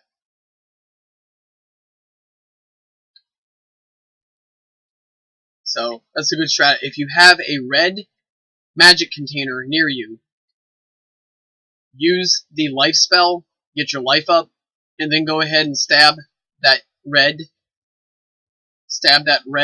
magic container, and you get all of your magic back up. So you get full health or close to it, and full magic. Very handy stuff, let me tell you what. Okay, what do I fight? Oh, these guys. Watch these birds here. They will take away experience points if they hit you. They don't really give you many, but they have no problem taking it. Alright, so I'm good for my sword upgrade. I would recommend you do that. Watch these guys. Again, they will definitely pack a wallop as far as your experience points go.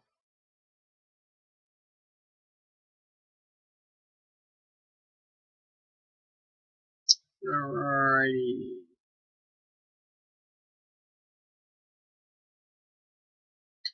Palace number 2.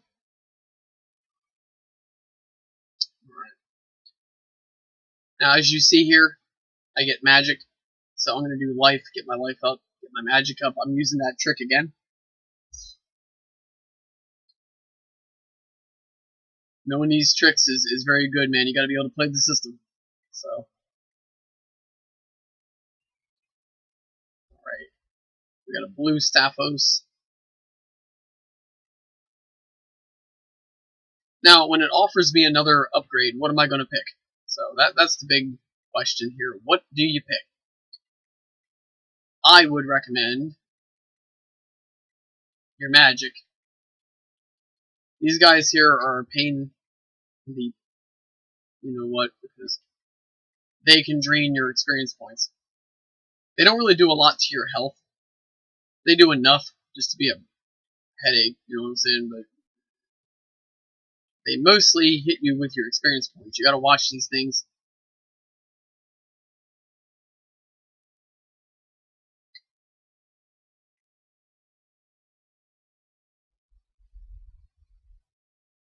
Maybe that wasn't the best idea to use the life spell. I really didn't need it that badly. But you know what? You will get magic in this game quite a bit. Or, you know, another thing you can do, since we're right near the entrance, it really wouldn't be a big deal. Now, if you were almost to the end, I would say, okay, unless you desperately need that magic, don't do this.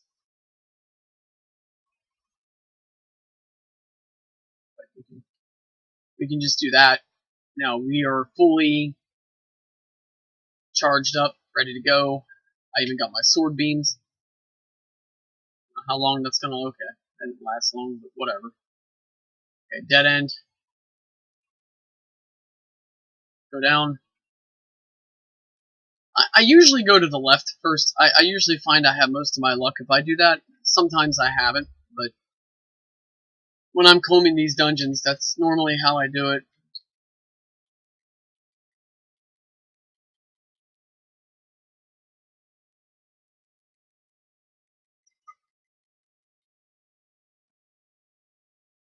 Now, if you notice, I'm getting pretty close to another upgrade. I'm gonna say you're safe to go ahead and use magic as your upgrade this time. You know, you don't want to neglect your magic because you will need your magic turned up pretty high later in the game. Actually, there are some villains you fight in this game that you have to have certain spells to beat.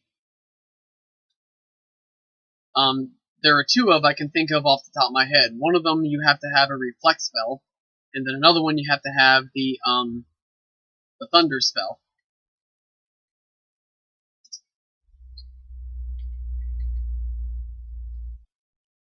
Man, so getting bubble in the right place here can be a matter of timing and skill. A lot of things to go into it. You notice, I'm so much stronger now that I don't have any issues killing him. It doesn't take anywhere near the amount of sword stabs to get him. Alright, so I'm gonna do my magic here.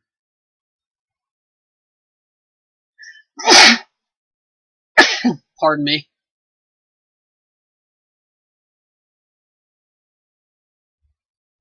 Alright, so now that I've done that, I'm going to venture to the left. These are ropes. I'm pretty sure that's what they're called in this game, like in Zelda 1. Except they can shoot energy beams now. So they got themselves a little upgrade.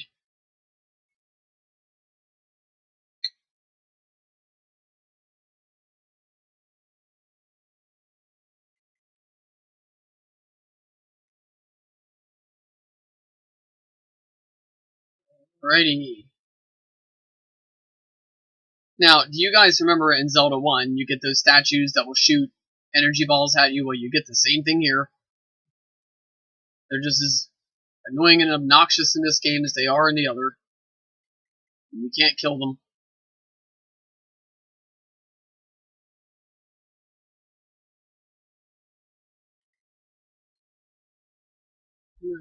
I'm going to wait for him to do a jump attack. Better safe than sorry. And look at that, I didn't even need it. Good deal. Now, if you guys notice, alright, one thing you will notice, it is more costly to upgrade your attack than it is for your health or for your um, for your health or for your magic. Well, that should tell you right there that attack is extremely important. Not discounting how important the other ones are, or how handy they are, but still, since, attack requires such a huge amount of money, not money, but experience points to upgrade, that should tell you it's a very, very, very potent, very important, and very handy upgrade to get. Something else about Zelda 2 that makes it very unique among the series, if you noticed, is you don't use money in this game. There are no rupees in this game. You do not go and purchase things from merchants in this game. So that's a very unique twist to Zelda Part 2, is that you do not use currency. When you want something in this game, you earn it through killing enemies and gaining experience points, RPG style. So, many people some people consider Zelda 2 to be like the black sheep of the Zelda family, but I would disagree with that. I think it's just different, but not necessarily in a bad way.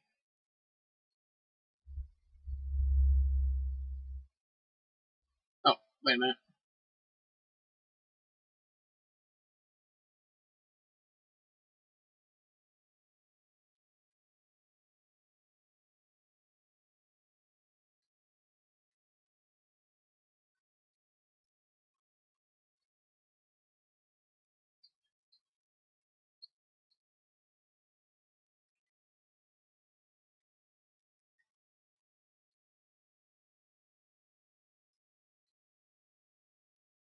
Alright, so you guys remember that locked door? Well, here we go. And of course, gotta get hit. Never complain about that, right?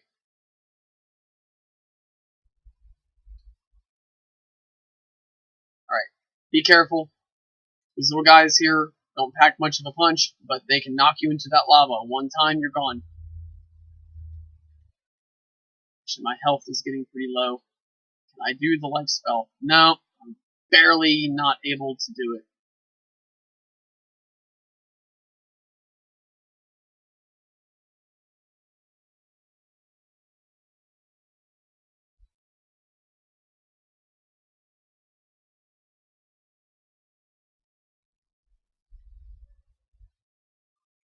I'm trying to get magic upgrade. I'll take that, definitely.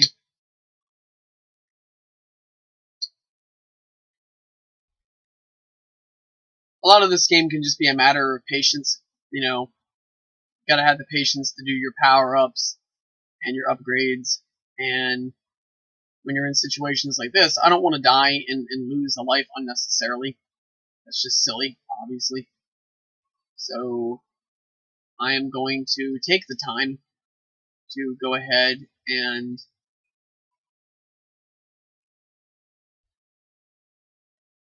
wait until I can get some magic.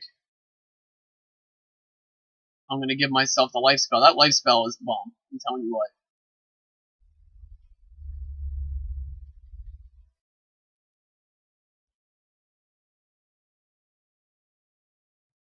Now, I'm not going to mess around here and wait for more magic to come. Number one reason why is because I just don't think that's necessary. I don't believe I need magic to really even beat this stage. See, you don't want to take a hit from a dark nut. Damn it. Here we go. Shouldn't take much to kill him. I'm at level 5 with my attack. He should be dead any second now. Yep, there it is.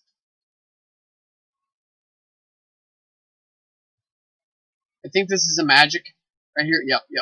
Now, cool thing about that, of course. What else?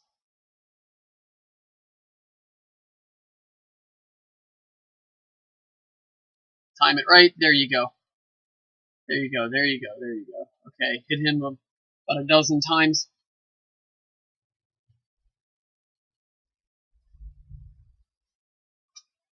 Instant 50 points. Another easy 50 points right here.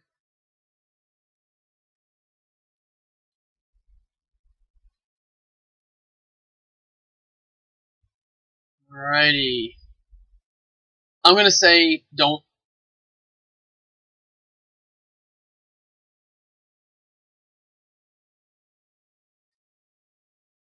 In fact, a strategy that I would utilize right now would be this. I would tell you. Get your.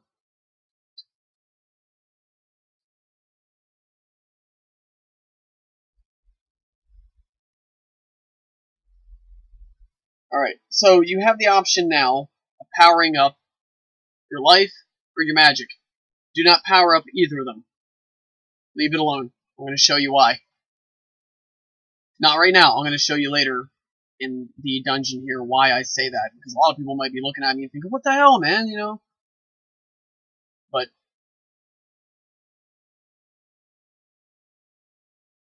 no need to panic. There's a method to the madness. Alright. Keep in mind something else. I don't really have enough magic to do it comfortably. I don't want to drain all my magic. But if you equip the jump spell, you can jump up here, you can hit that dark nut, and sometimes you'll get a magic container. I'm not sure if he has one, which is why I don't want to go ahead and do that. Okay, so we got the red dark nut. He's slightly stronger than the orange dark nut in terms of being able to take damage, so it takes more hits to kill him. You'll notice it takes me, at this moment, 2 hits to kill an orange one, takes me 3 to kill a red one. Alright, Power Glove. What this does in Zelda 2 is it enables you to take and hit certain blocks with your sword and crush them. Show you right here.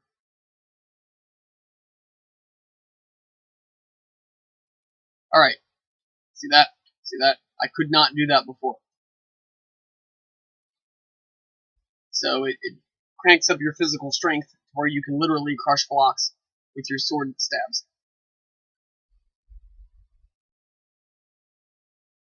Alright. Where do I go from here?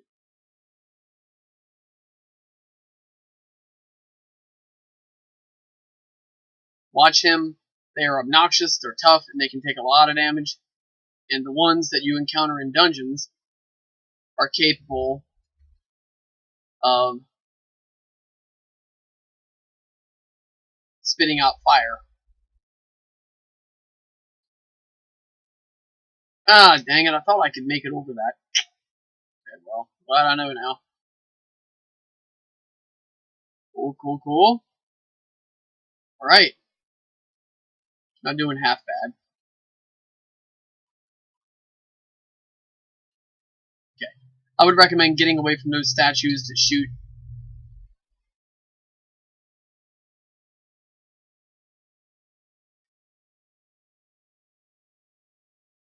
I'm going to say, for the safety's sake, install shield. Yep, there it is. I really wish I knew how to get past them without taking so many shots.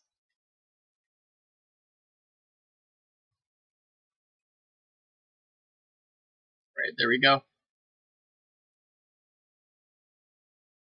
Right, I'm not even going to bother fighting these guys. Again, you're going to be asking me why. Like, come on, you know. Well, hold on. Damn it. I thought I was going to get 2 in one spot and be able to really put the boots to them.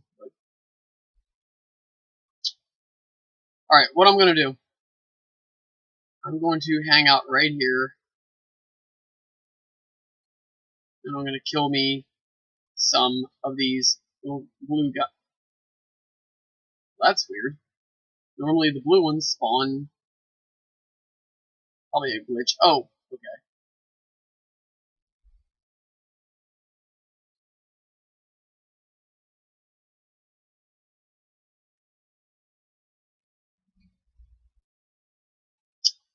That's almost got hit. That's strange as to why you're not. It's not generating the little blue guys there. Glitch or something going on? Or there it is. Okay, so if you're wondering what I'm doing here, I'm just waiting for the little blue guys to come out so I can kill them and get magic and give myself some life. Again? Again? Come on, man. I can forgive a glitch, but that's getting ridiculous. I think I get a dark nut here, don't know. It's gonna fire at me? No.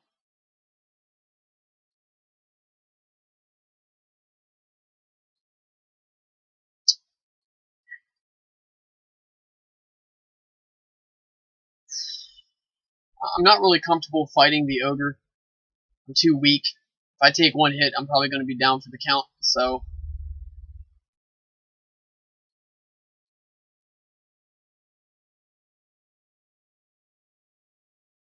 I can get my hands on magic. Now it's working nice and good.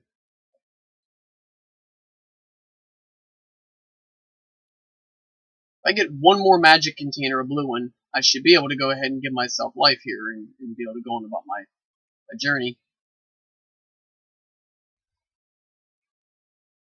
When you're low on life like this, you know, it's better to just take the time to do what I'm doing rather than just trying to bull rush through the stage. God dang it! Ugh! Seriously! Whatever. That was my fault. I should have gotten closer. That was stupid. That right there was stupid. I need to quit doing such harebrained things when I play these games, really. I mean, that right there was chunk dumb.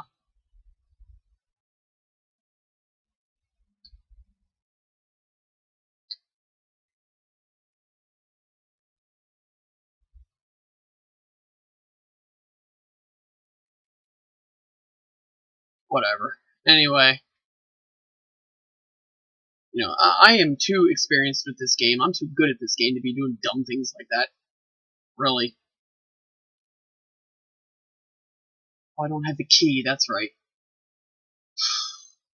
Anyway.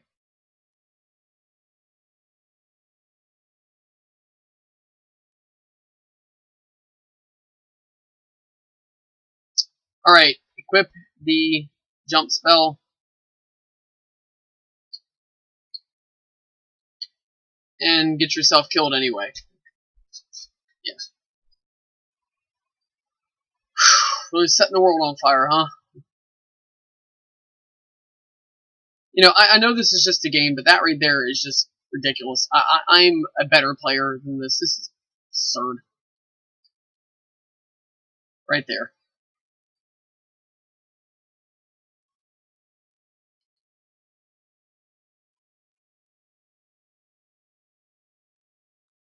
Alright. Anyway. Where have I not been yet? I went here, I've been here, I already know it. So, I am missing something, obviously. I am missing something and I need to get it.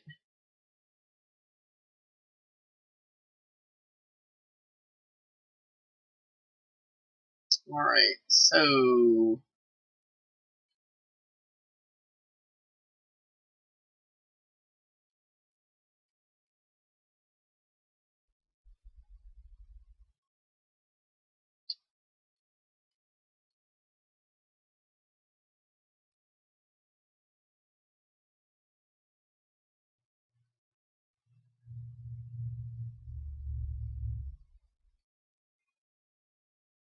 I need to backtrack here and figure out where I missed. It's a dead end, right? I remember that. So, anyway...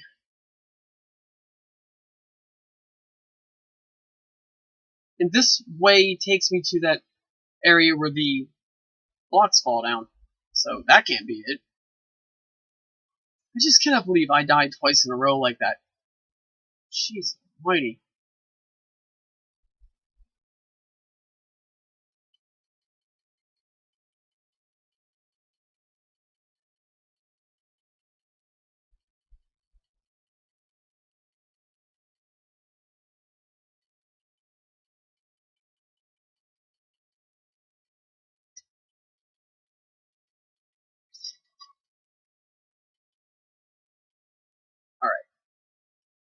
So, am I at the main villain? No, I was about to say. No. Okay, I was hoping to get a magic container, which hence would be able to give me... Oh, hold on. Ah! I can't give myself life. No, jeez, man, that thing is fast. Okay, there we go.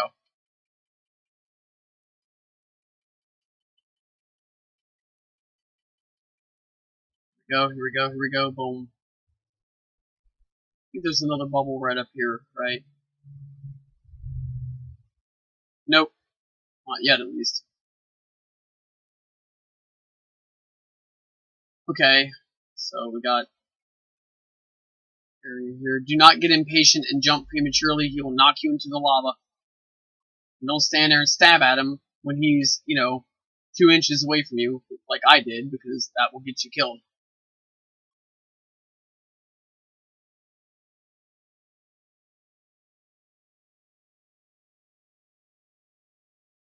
Alright, so we got 2 of them here. I'm gonna see if I can get some magic. Just bear with me. If it's moving too slow, I'm just gonna say the heck with it and go on about my business. But I can access...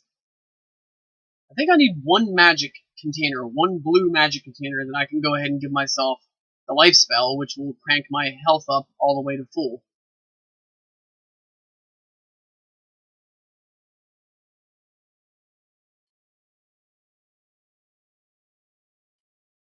No, I'll try a couple more here and see if he offers me anything.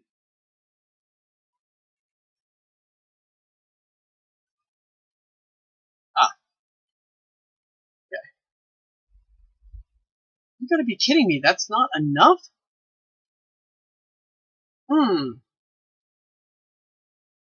So I need another container to use. The life spell takes a lot more magic than I realized. I mean, I knew it wasn't exactly the cheapest spell, because you can look right here. When I pull up the menu, and I can select whatever spell I'm going to use, you can see that life requires 60 units of magic. That's almost double what it takes to do jump, and it's almost 3 times what it takes to do shield. So it's not a cheap spell in terms of what it requires of your magic meter. But damn, I didn't realize it was truly that. Wow.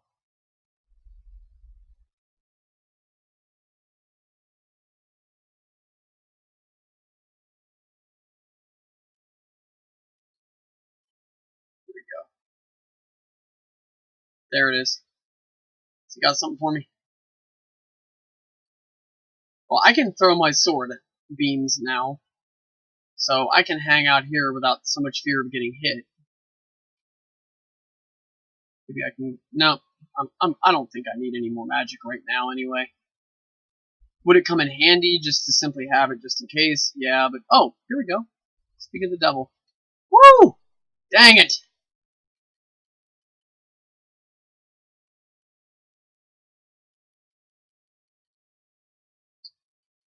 Whoa!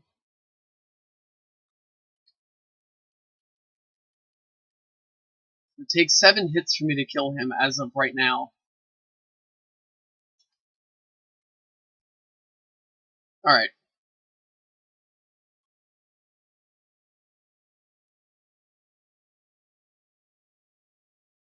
Okay, now we're getting down to business now. It's not gonna be long before I'm getting the treasure. Now, am I gonna hang out here and power up? No. I'm not gonna hang out and linger at this dungeon and power up because I don't really need to. As strong as I am right now, this early in the game, I'm good.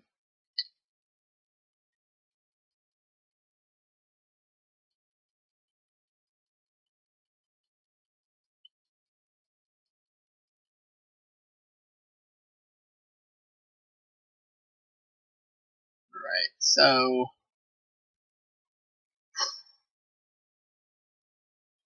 there's a key over here, if I'm not mistaken. Right, there's nothing here. This is a dead end. you will see rooms like this in here. There are you get dead end rooms quite a bit in Zelda. They like to get you with that. Adds to the challenge of the game. But yeah, you get some dead ends. Actually, there's 2 dead ends. Wow, so this is a dead end for both ways. I did get that nice experience point bag though. That was cool. Alright, so I'm going to boom, boom. Alright.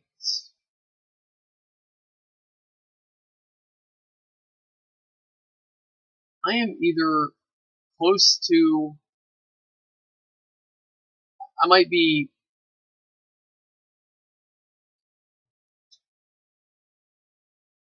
Huh. Wow. That's something else. Okay. Alright, well, okay, whatever.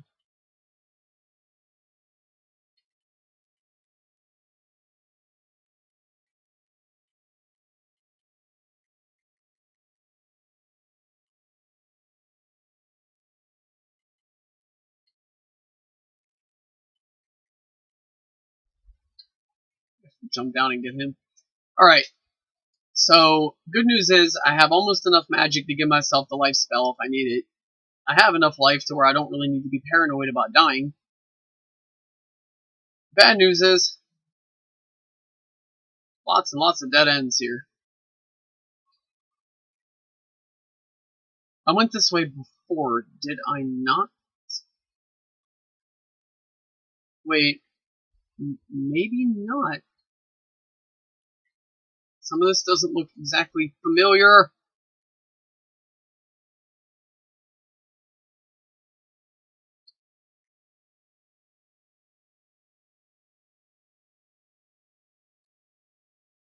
No, have I been here? Been here? Have you been here, Mike, or not? Come on, think. I'm drawing a this. I think I have been here, but I don't know.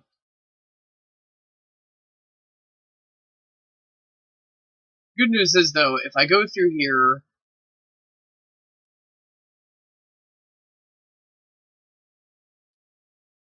I'm pretty sure I've been here. I'm gonna hang out and I'm gonna get some.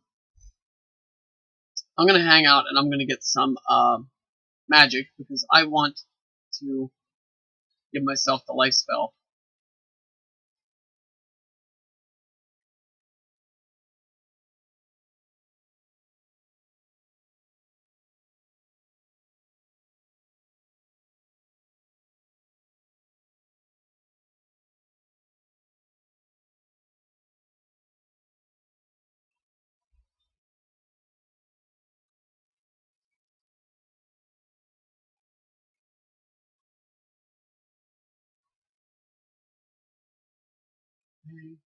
Boom. All right, good deal. I've been here. I am darn near. Yep, you got the real fast. Yep, I've been here. Don't want to waste time. Yeah, I mean, these dungeons get a little monotonous, a little repetitive, because you have to comb the same area again and again and again, figure out where you need to go. You don't get maps in Zelda 2, which does add to the difficulty. Hell, if you could get a map in this game for a dungeon, that would be straight up awesome. Watch yourself if you're close to that edge, by all means.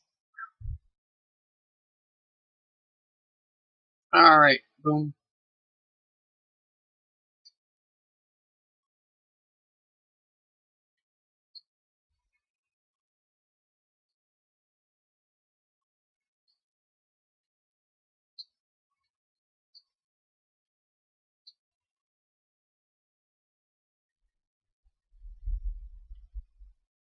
Right, good deal. Woo!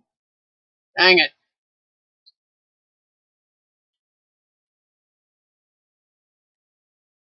Awesome. Good. Okay. So made it out of there without too much difficulty. Enough, but not too much. Alright. I'm going to head back up. Oh, I'm at the beginning of the freaking house.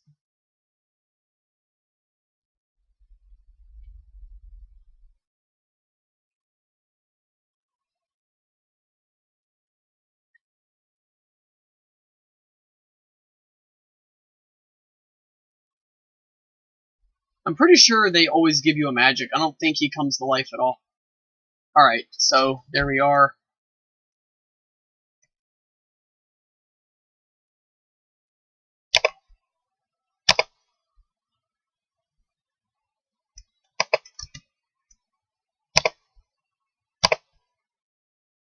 Okay. Okay, let's go do this. Alright, so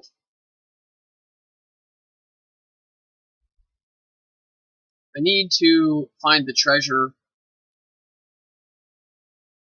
of the dungeon. I need to find the treasure of this dungeon, and I need to get the boss. We're done pretty much everything else that I should really do. I've gotten plenty of experience points and all that sort of thing.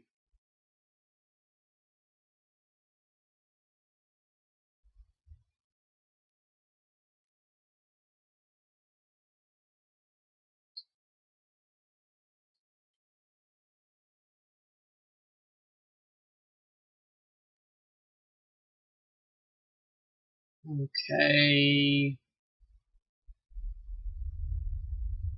Yes, here's the place I haven't been to. Thought I knew. Wait, whoa, hold on. Have I fought him yet? That's the question here.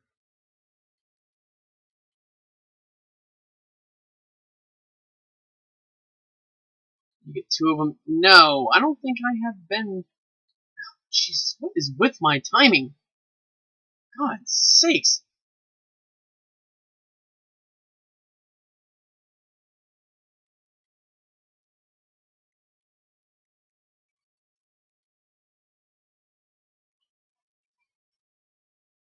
It's a dead end.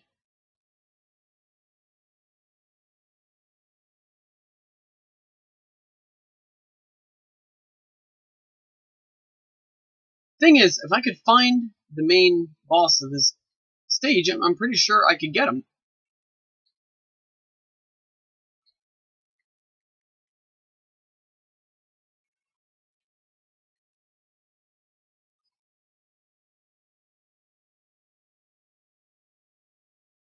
Alright, so. Alright.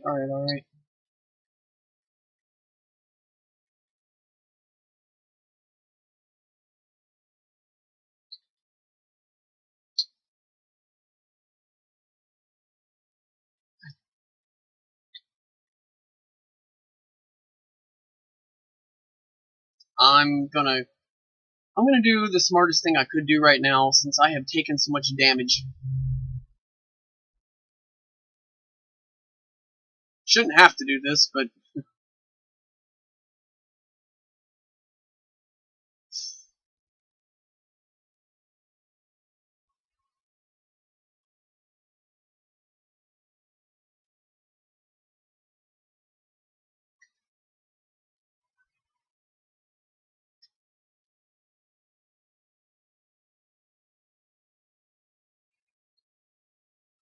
it's a cool trick. But I mean, really, I have just not played this level particularly well. I mean, I'm having fun with it, but I really wish I could just get it over with and go on about my game here. It's kind of getting a little boring.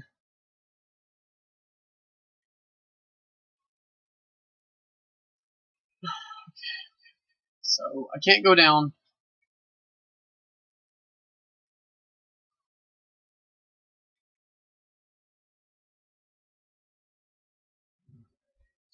Boo.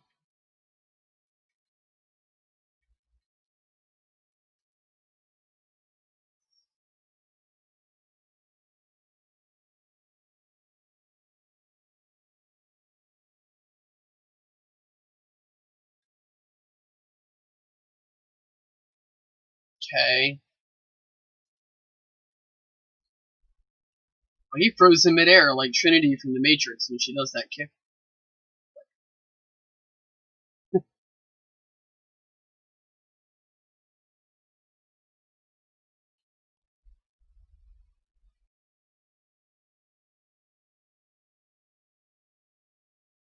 I'm actually inching right up on another sword upgrade. So since I am, I guess I'll take the time to kill Mr. Bubbles here.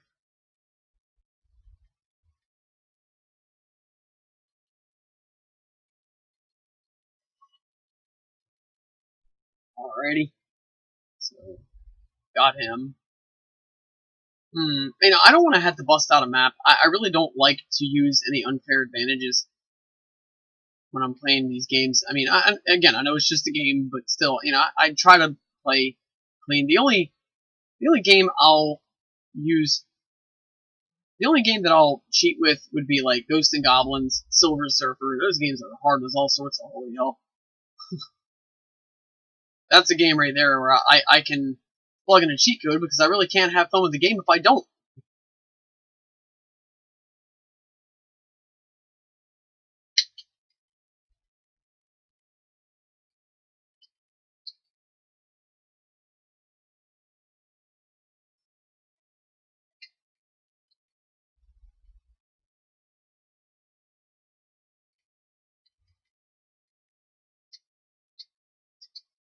Deal. Actually, I'm right up on that sword upgrade as well, right? One good thing is too, like if you ever find yourself in this game running around like a chicken with its head cut off, one good thing about that is that you will, especially in a dungeon, you'll get some mad power-ups. I mean, you will be strong as hell when you come out. So it's kind of like in Dragon Ball Z, the hyperbolic time chamber. It's really unpleasant training in there, but when you come out, you're a complete monster.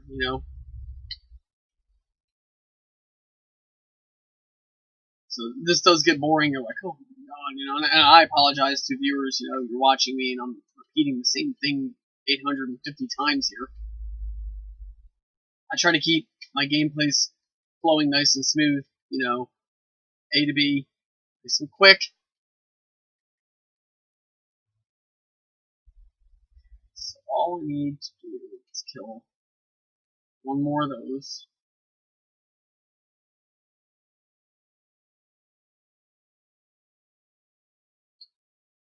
No, sword upgrade.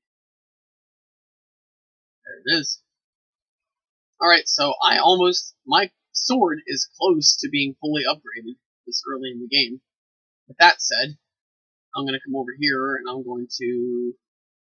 No, I can't do life yet, darn it. Alright, so, okay. I bet you I can do it now.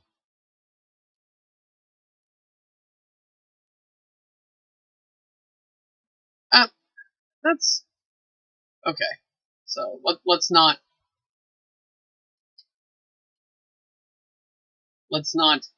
get lazy there. I'm going to go ahead and fully power myself up. And let's go in here again. What am I missing? Where am I not going? That's the thing. I have never had this much trouble with this dungeon. Honestly, I have not.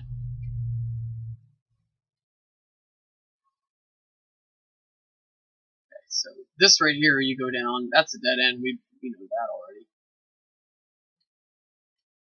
It's nice that you can kill them with one shot because they are a pain in the butt. Whoa.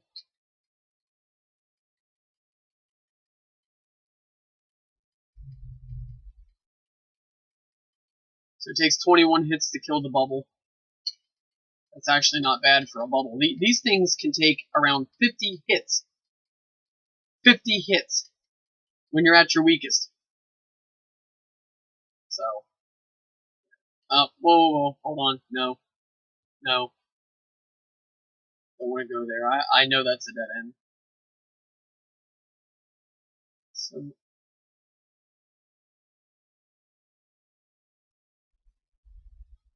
I'm gonna go this way and just see what happens. Staff Oath. FYI, my next upgrade is going to be my magic. Again, I've been neglecting it more so than the other power-ups. And now I have the life spell, so I want my magic to be cranked up there, and I want it to be nice and potent.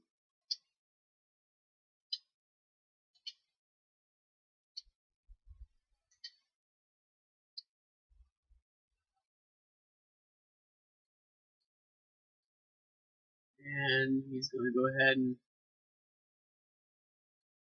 do a kamikaze crash right into the lava.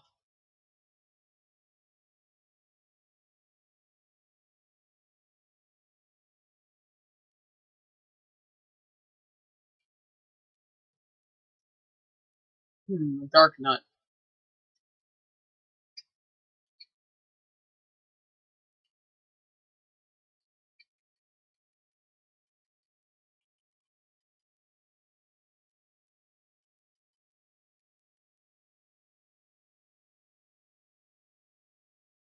There was an area, if I'm not mistaken, I needed a key. I didn't have the key. I know I've got it now. I mean, I've been all over this dungeon.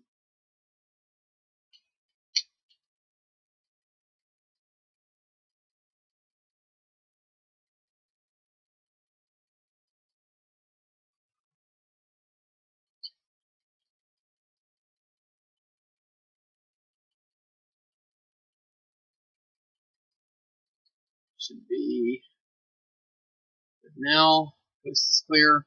Alright, this is where I haven't been at. I believe this way is where you get the treasure.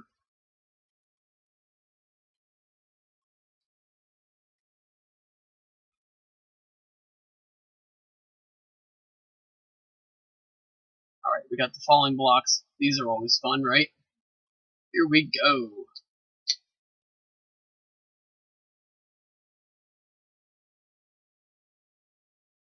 That's a matter of luck and skill. If you have trouble, don't feel bad. Alright, 2 hits and I can take down a red dark nut. That's awesome. Alright, even better. I already got it? Yeah, duh, triple duh. Yeah, it's just I've been in here so long, man. I've been in this freaking dungeon for 8 forevers, it feels like. So, alright, so I've got the dungeon treasure. Alright, so at least we know that. I think if I go back to this main area and I hang a right, it's going to take me where I need to go. There was an area, if I'm not mistaken, where I needed a key and I did not have it yet. I know I must have it. I've been every other freaking place in this dungeon minus... No, it's a dead end. Let's go down and see what happens. How did I not hit him?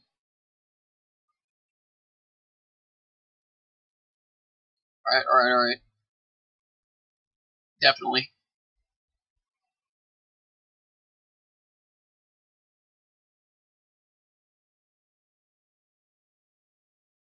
Oh.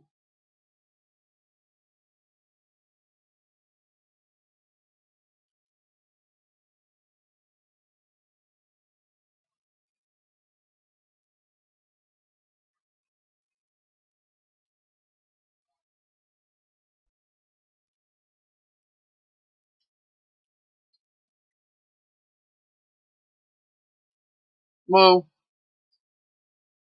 Big deal. Oh. And so should I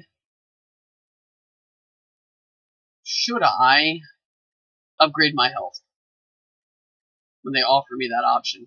Should I do that? I'm gonna say yes. My sword's already pretty darn good and strong. I don't really think I need to worry much about that at this point. I mean, hell, I'm not even done with the second Hellish yet, and my sword is very powerful. Right, now we're getting somewhere. Question is, though, which way to go? All I need to do, honestly, is just find the boss. I've been this way before. I've been here. If I can find the boss, I'm pretty sure I can make it through here. I'm strong enough to do a pretty darn good amount of damage if I get the chance.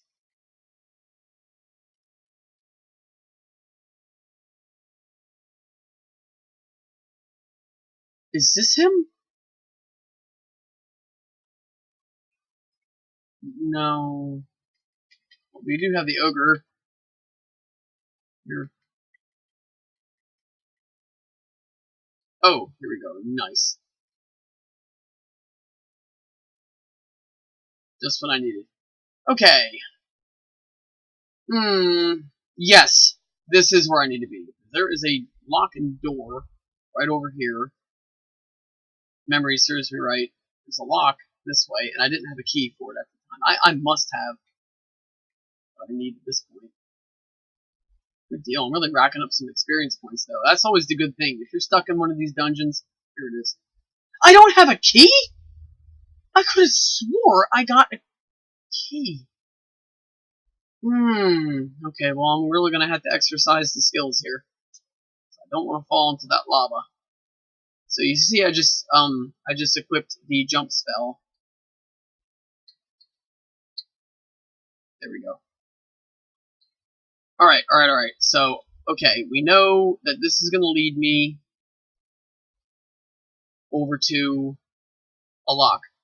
We need to find the key. How we're going to do that, we're going to backtrack. We're going to go this way. Just venture right over here.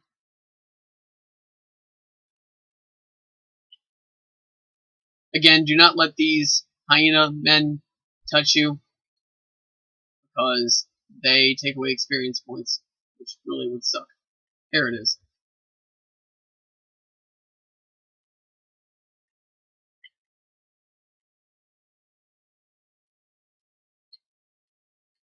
Nope. Okay, so I tried to get a magic container from that, whoa! Dang it.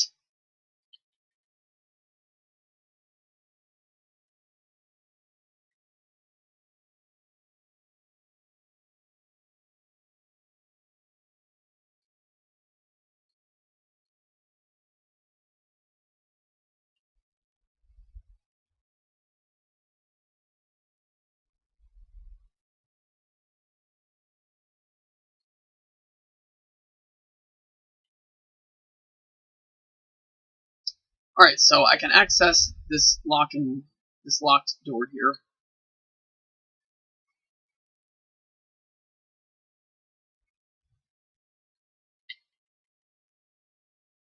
Which I know will lead me over to the boss character. This is the only area of the entire level I haven't really been able to access yet. Whoa! Alright.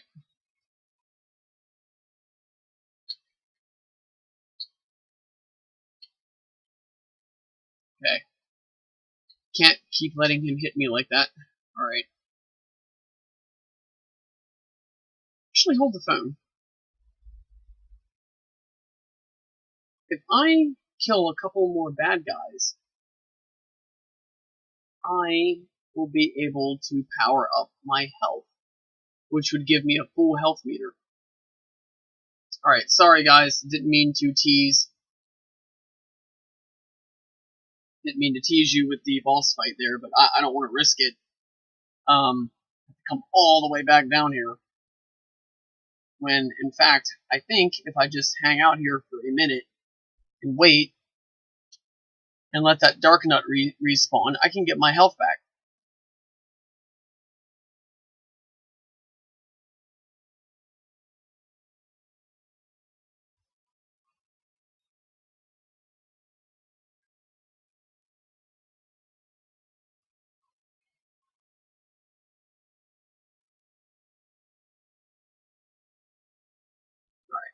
So I'm just going to stay right here.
he back yet? Is he back? Is he back? Is he back? No.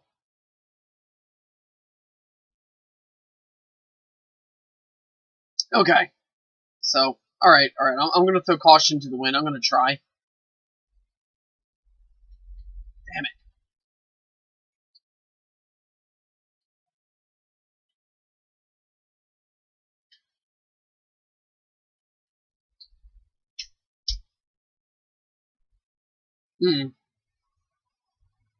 Okay.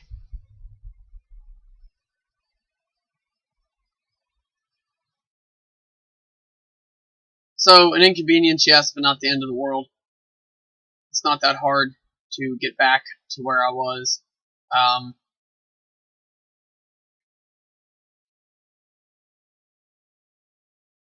and the cool thing is too, I only cool thing is too is that I only need 800 experience points to upgrade my health. That's not too bad. I can easily earn that back when I step into that palace again. No questions about that one. Actually, I can get a pretty good amount here, honestly.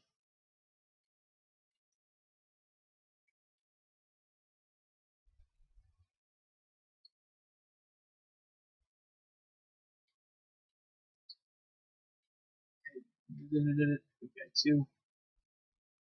So I can get him in 2 hits now. That's awesome. Okay.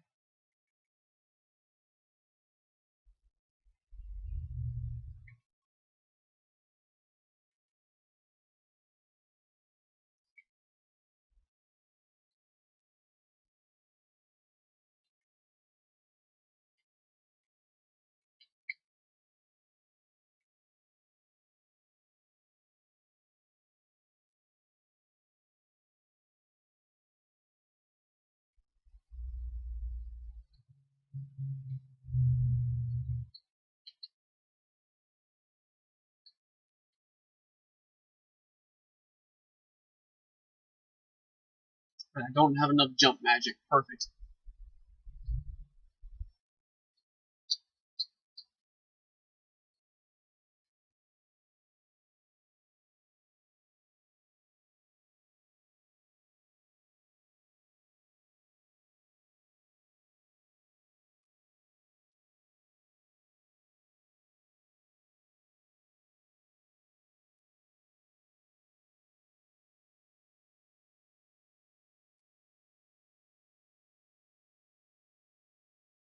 Alright, so what I'm going to do, I'm going to travel back to the town here. I'm going to get a magic and a life upgrade. I shouldn't have to. And I should have just been able to get through that cave without taking all that damage, but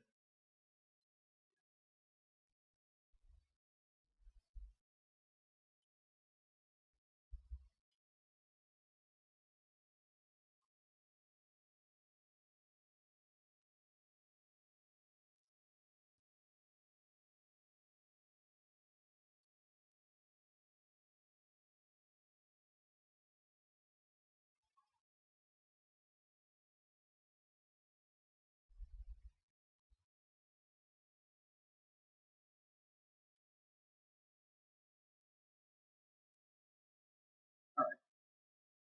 I'm playing this game. Here we go.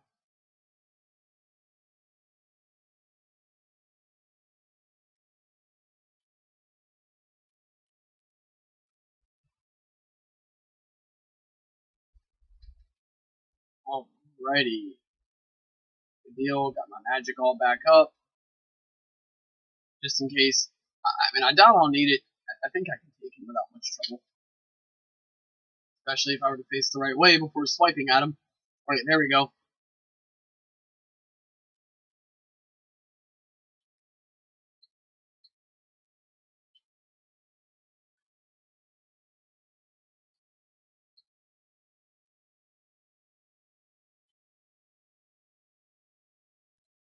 Alright, so now we're back on track. Luckily, this palace isn't all that far away. Cool thing is, too, we get to stop here and get the ferry, which I said respawned. If you guys remember correctly, I told you all about that.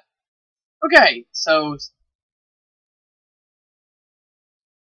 Oh, man, seriously, these guys again. Oh, that's right. They're one-hit wonders at this point.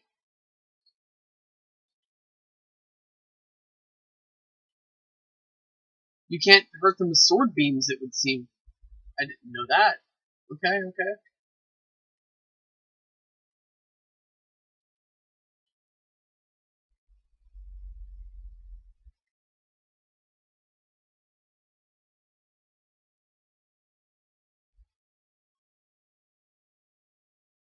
Alright, so now we're headed back.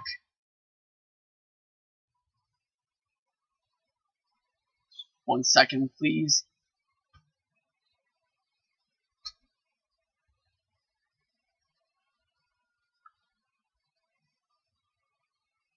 Okay. Alright. Anyway, no one's in the chat either. You know what, man? I really wish some people would get on here and interact with me.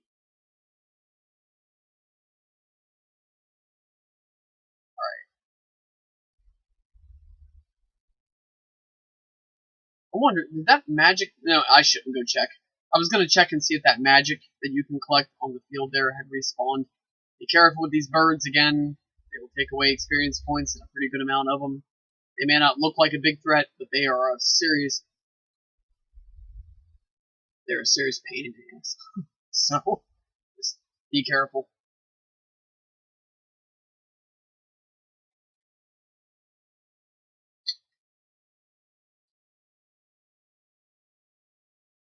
Alright, back at the labyrinth here, and I'm ready to wrap this up because, you know, honestly, I think if I had tried a little harder, I probably could have beaten that stupid villain, that boss character. You know, isn't this? No, this is not where I need to be at, but I'll take that experience back there. Cool, cool. Alright. What would be nice is if I could upgrade my health while I'm here,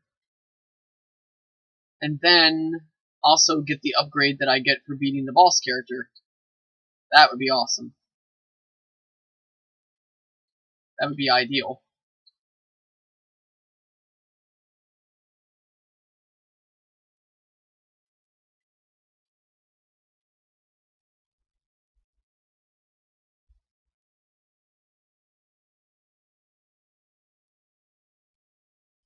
This is not the right way.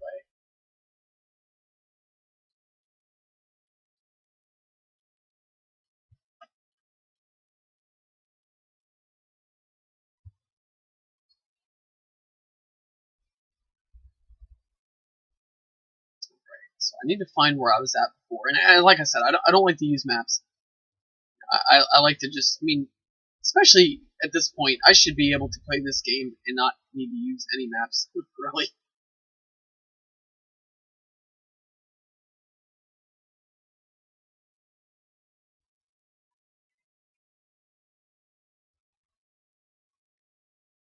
Alright. I'm pretty close to getting an upgrade here. That would be completely awesome.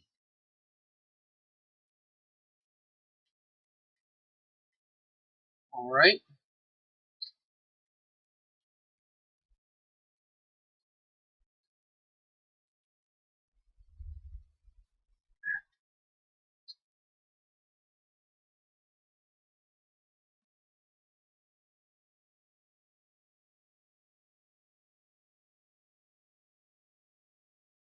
Ah,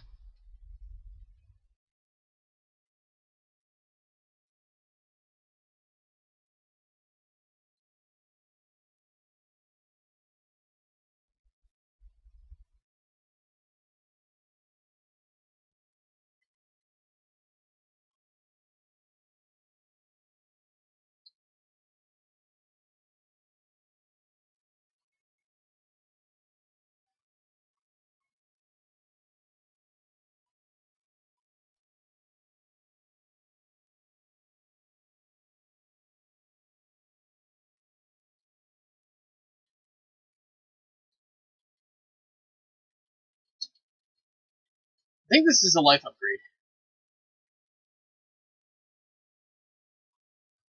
So definitely want that right now. So my life is at 5. That's pretty good. Alright, so if you catch yourself roaming around a dungeon like this, I mean, here's the good part.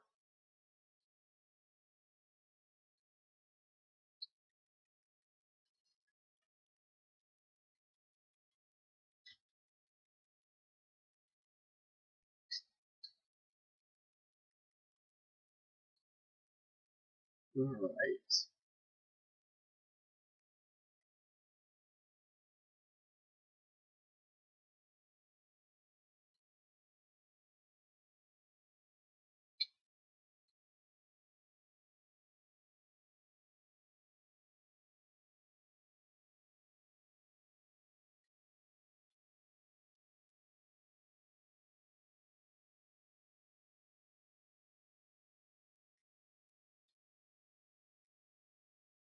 Alright. Good deal.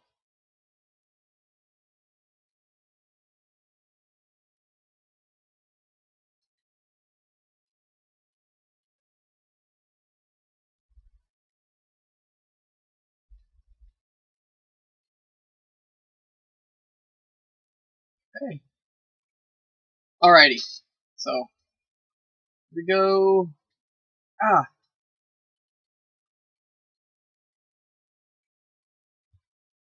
Working our way back to the boss. I got plenty of magic, plenty of health. Dang it.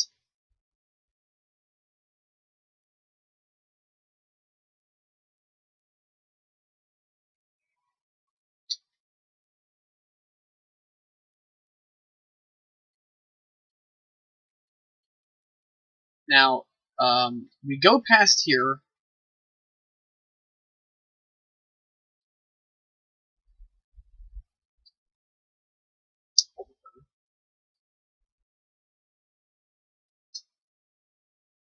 We go this way.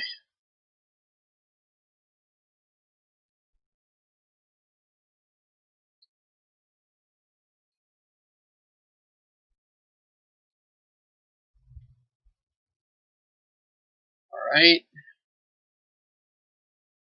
I may be stretching it a bit, but I think we might be able to actually get another power up before leaving this dungeon. Maybe.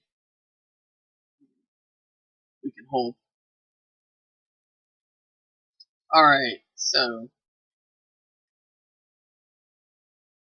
we're getting there. Really getting there now. Alright. Cool. Nice. Awesome. Okay, you know what? That is crap.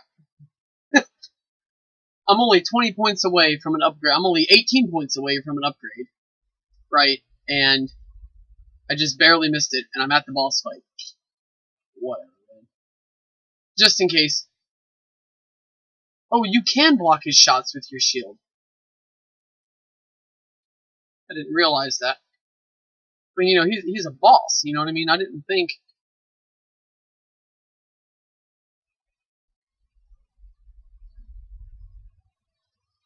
Okay, so my next magic attack, or my next attack upgrade is at 5,000.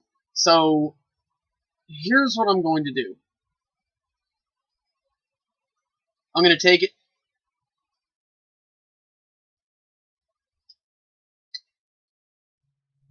And I'm going to come over here, place the crystal in its place.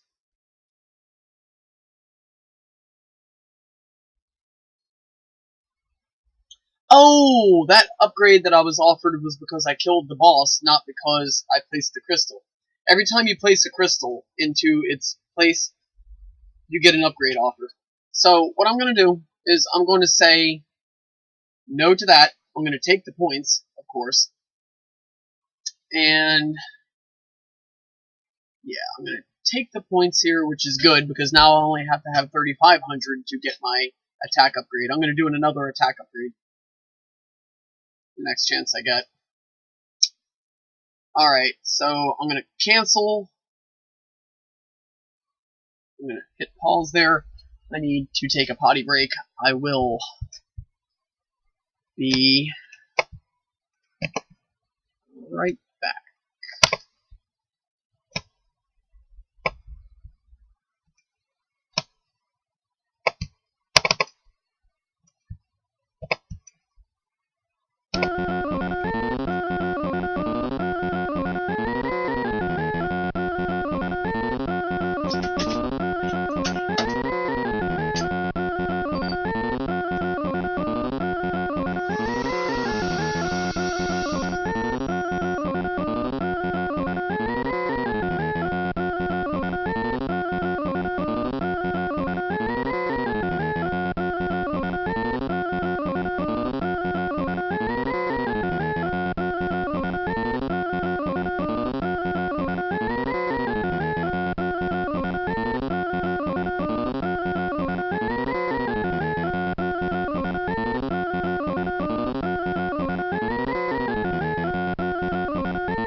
Alright, welcome back. Now, we are off to the third palace. And I'm telling you what, Link is getting strong.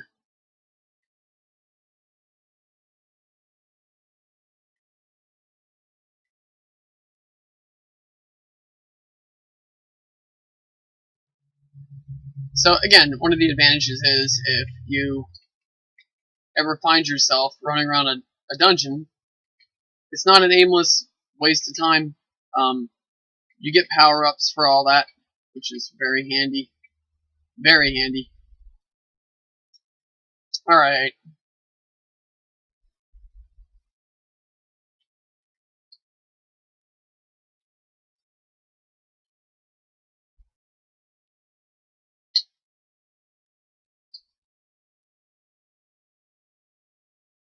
Now, does that magic container come back?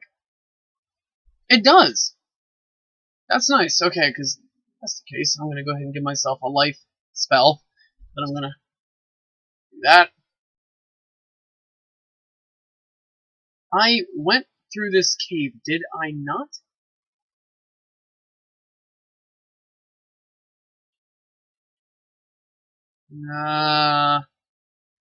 I don't remember.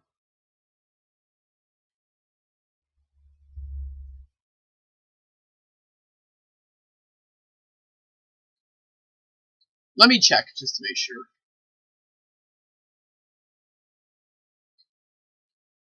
You don't want to go around overlooking things in this game because they can really help you out later. I have been here.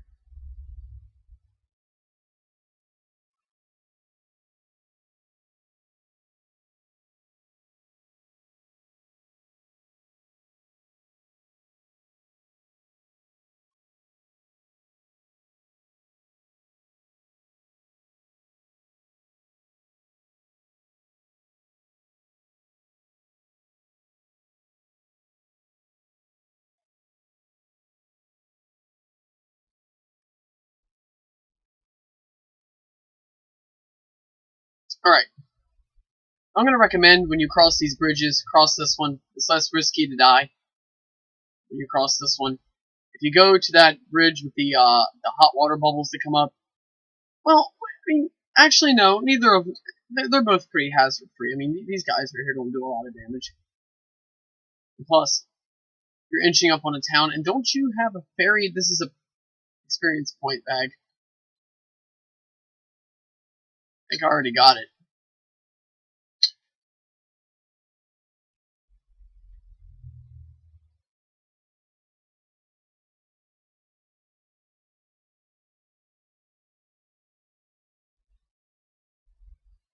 Ah, dang it, I just missed that fairy.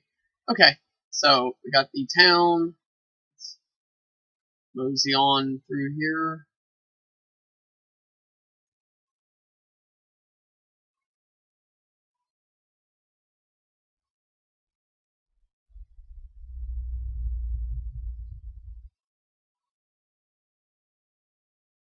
Alright, so, little trick there. Just use your life spell, crank your health up, and then get the magic lady to restore your magic.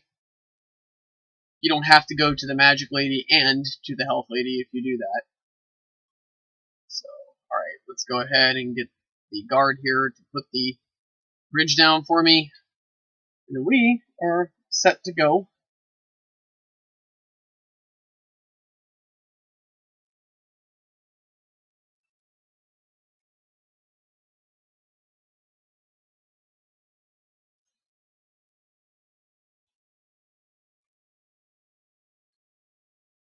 1 second, please.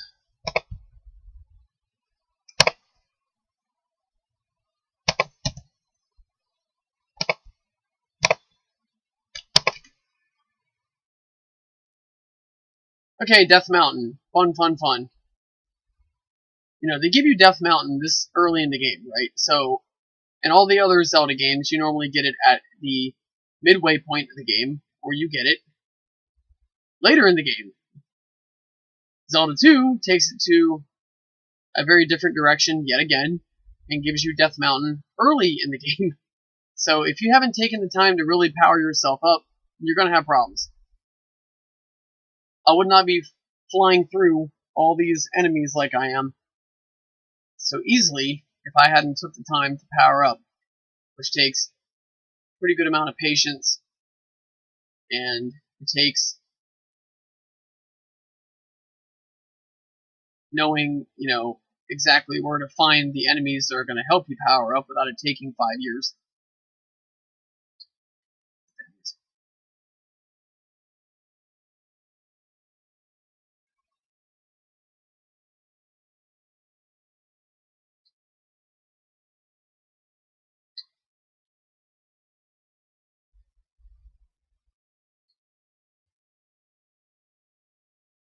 So Death Mountain, you get these lizard guys here. Don't worry about them. They're not that hard. They look harder than they really are. That's my opinion.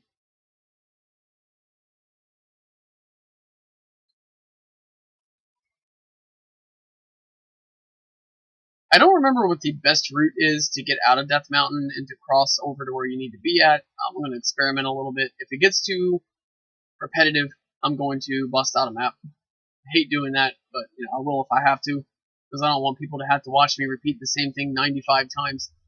Okay, cool thing here. Alright. You can get some magic. Okay, watch him. He throws his hatchet. So, what I'm going to tell you to do with him, go back.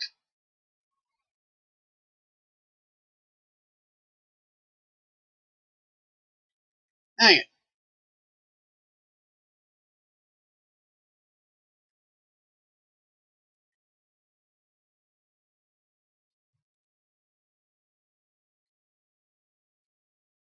Alright, here's what you do. You kill them.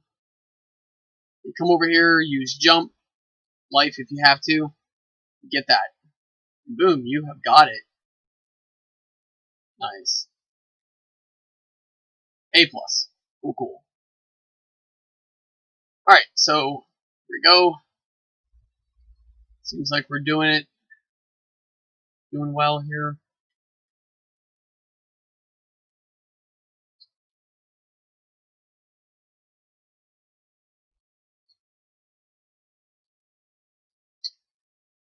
Okay, with those guys, it's a matter of timing. Wait until they have their hatchet pulled back, then hit them. Don't try to hit them if the hatchet is coming toward you with a swing. Even if you think you got him, you won't. He will hit you every time. Okay, we're getting close. Let's maneuver out like that. Sword stab, and you got him. Okay, now watch this. When he pulls that, when he finishes his swing, so when he is, arm is out like this, I'm going to move toward him. And I'm going to hit him like that. There it is. So it's just a matter of timing. He's got to be fresh off a swing in order for you to hit him.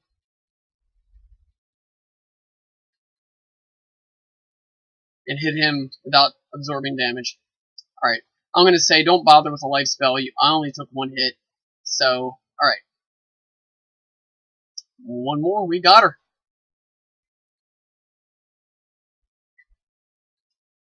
Got it.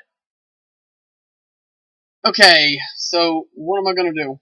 I am going to cancel for now.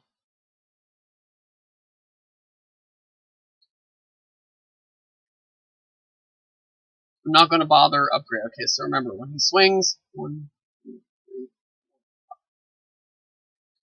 Oh, that almost threw me off. That little creature came up there.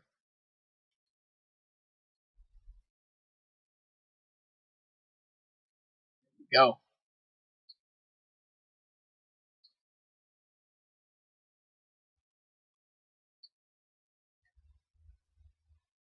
Alright, so there we go.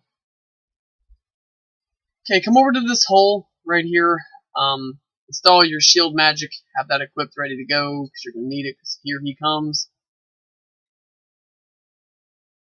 Okay, now the trick with him. You saw me just do that. When he pulls his arm back, jump.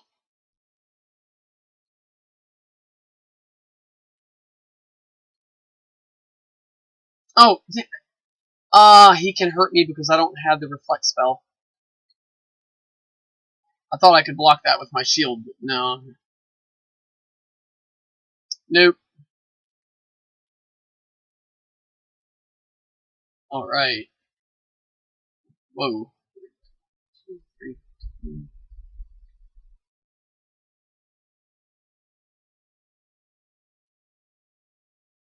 You know, and I could have done the shield spell too. Damn.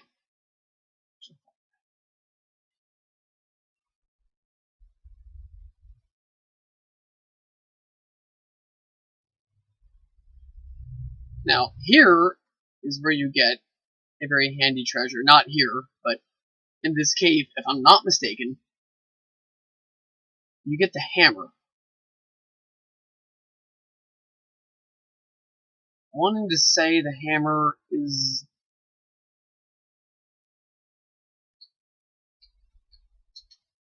Oh, I didn't hit him? Dang.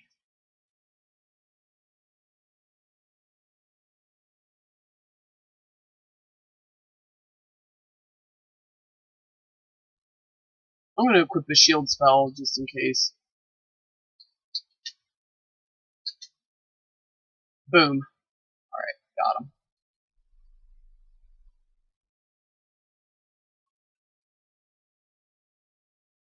I think the hammer's this way. Could be wrong, though. Oh, I was wrong. Oh, I was wrong by light years. So let's at least just take advantage of what I have offered to me, which is getting my magic and my health powered all the way up. Alright, so let's go this way. Wait. Okay, so we haven't been here yet.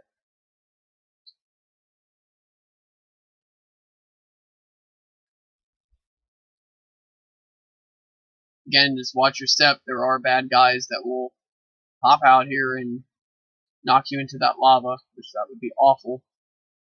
That's an instant kill if that happens.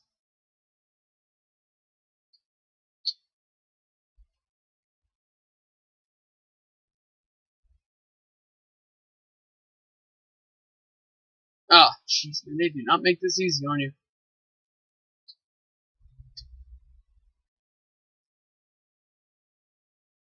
Okay, so Get the hammer. This bad boy really comes in handy with saving you travel time, because you can take shortcuts that were not accessible to you before. Alright, so with that in mind, let's get out of here. No reason to linger.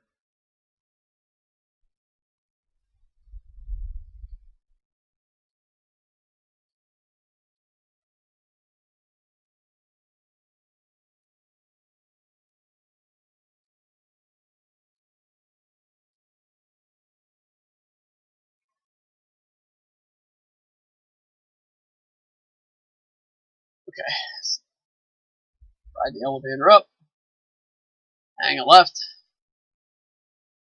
In fact, the cool thing is, once you get this hammer, you can go up and use it immediately. It doesn't leave you in suspense. You can immediately see what it will do. Really cool stuff.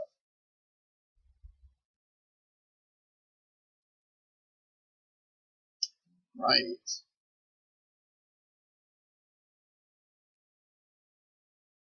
Okay. Right there. Walk up, hit A, with the jump button, and boom, you get yourself a magic meter upgrade. Now, what is the difference between those magic bottles that you grab and a magic upgrade from experience points? Okay. The magic bottles give you more bars in your meter. The magic upgrade means you use less bars when you cast a spell. So you want to get both. It will really come in handy. Okay. And okay, do not go over to that graveyard. Really, you're wasting time. Don't even bother. Something else really cool that the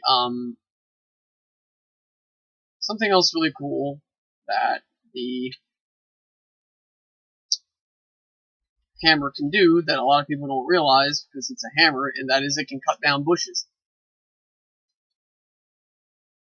I would think that would be a different item, like a pair of shears or something. No, it is the hammer. The hammer will knock down different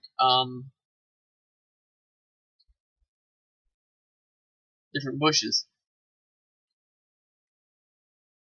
Or you would think maybe the candle would burn down trees or something, or burn down bushes, similar to what it does in Zelda 1, but no, it's the hammer. I don't know. If you have an explanation for that, I'd like to hear it. I have no idea where they get that logic at, but that's it. Watch these guys.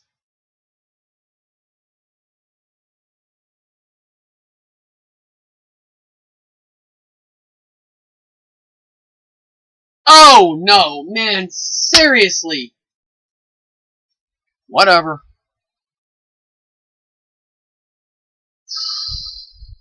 And they didn't respawn. Check that out. Wait until he hops. Then what? My goodness.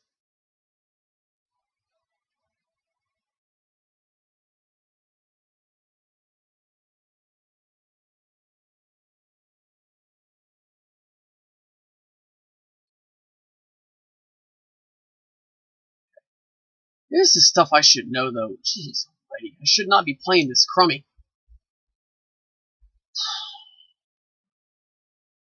Okay. I mean, this isn't a horrible gameplay, but I know I'm better than this. Alright, so we got the moblins here.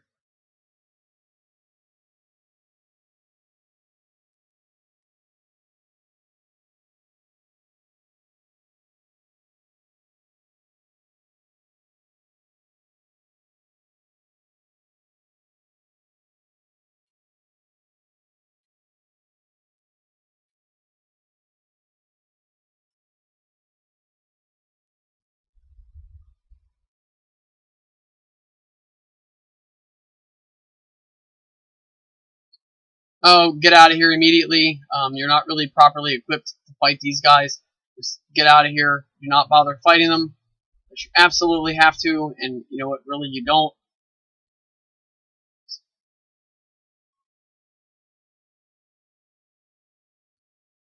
What you should do here is immediately go over to the town. And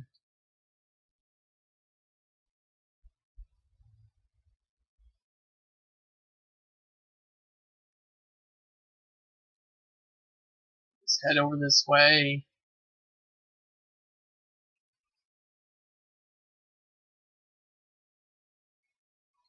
And I'm not really hurting for anything that bad, so I can just go over here and get the life spell. And here's where the hammer comes in. You see that? That right there is awesome. And you'll see what happens here. I can just mosey on up and look at that. Right through here, and I'm back at the beginning of the game. That is cool, right?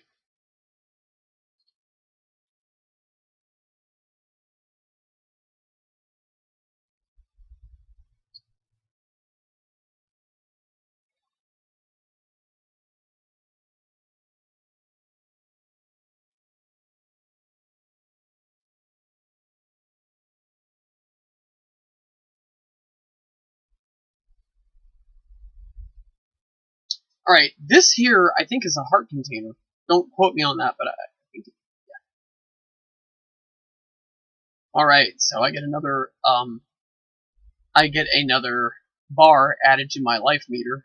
That definitely comes in handy.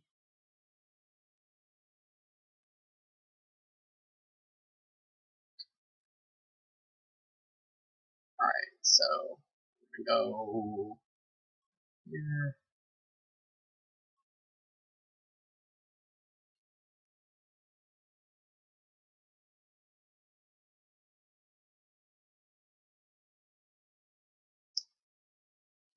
This is the King's Tomb or something like that? This is King's Tomb. Yeah. Can't remember off the top of my head what you do there. I do know you can go, there is somewhere here you can go.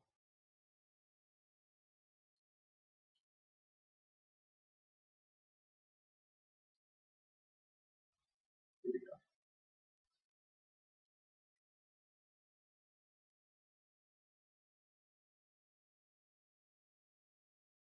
You need the fairy magic to go up there.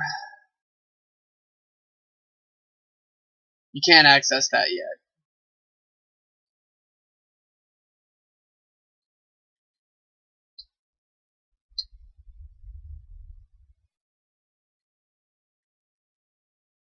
Alright. No, dang it.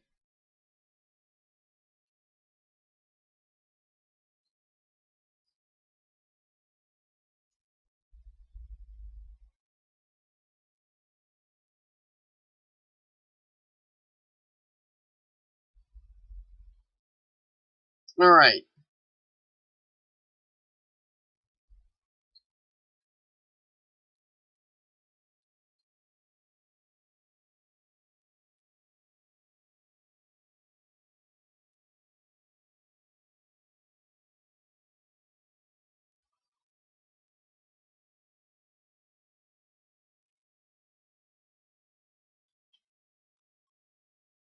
Okay. Oh, where the fairy magic is here? Let's check this out.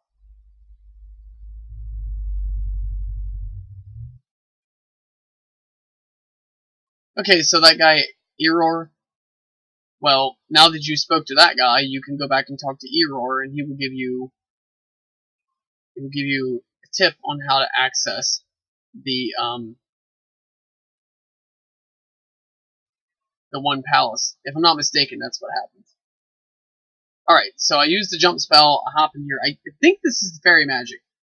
I'm really hoping it is, because I really use that. Oh wait, this is the up thrust.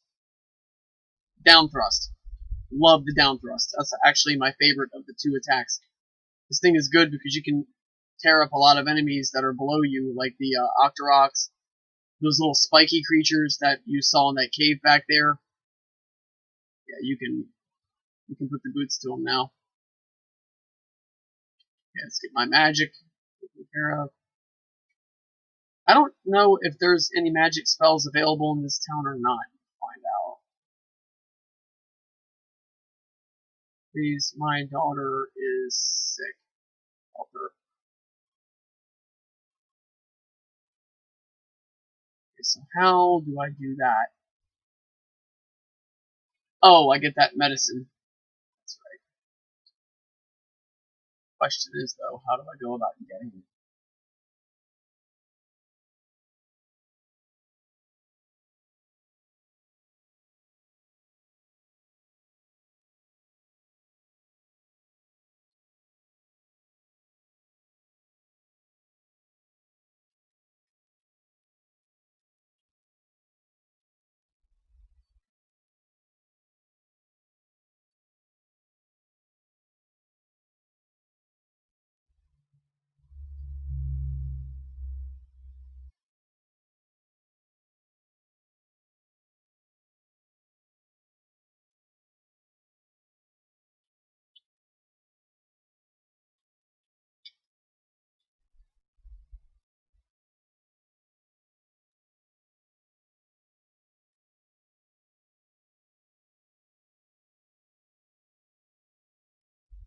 Alright.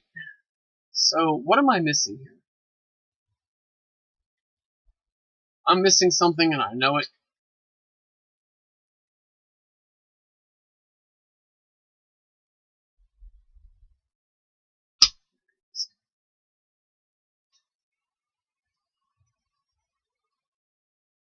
Okay, good news is, check this out. I've got the hammer, so I can do what you're about to watch me do. Actually, I can do that too. See that with the trees? I was telling you about that. It makes no sense. It's a hammer. Whatever. You can pretty much knock down any obstacle in your way. Alright, so I'm right back where I was. No harm, no foul. I did lose a lot of experience points, though. I am pretty sore about that.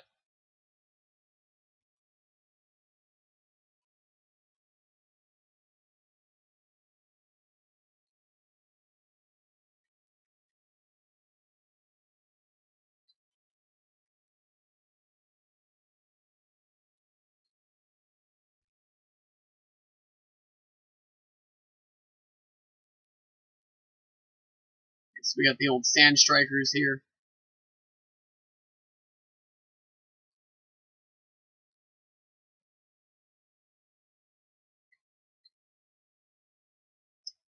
There is another there's another grave area here that you can fall into. Dang it.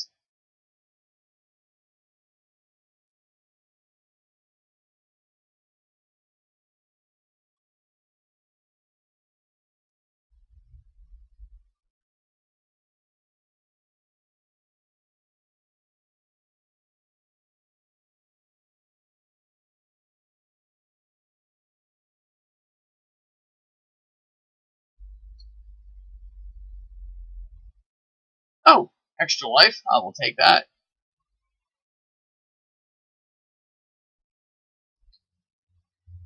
Crap. No, not jump. That's stupid.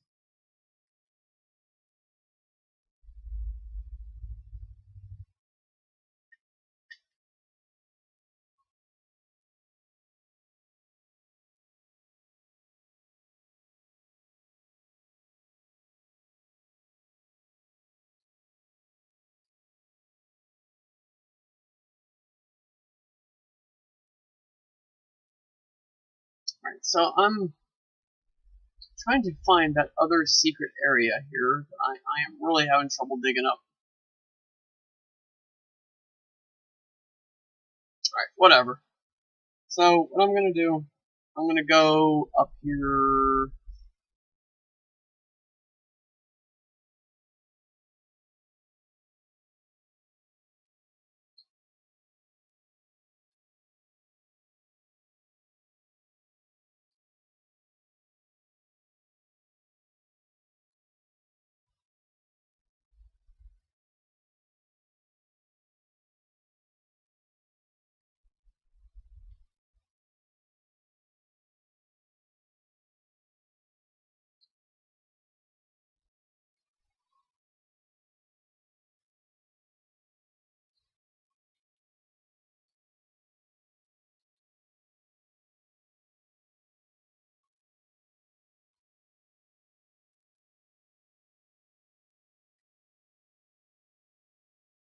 Alright.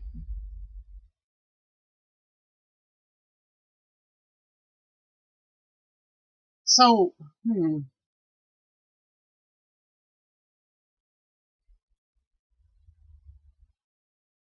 leaves me with the question. So I went through Death Mountain. I beat Death Mountain.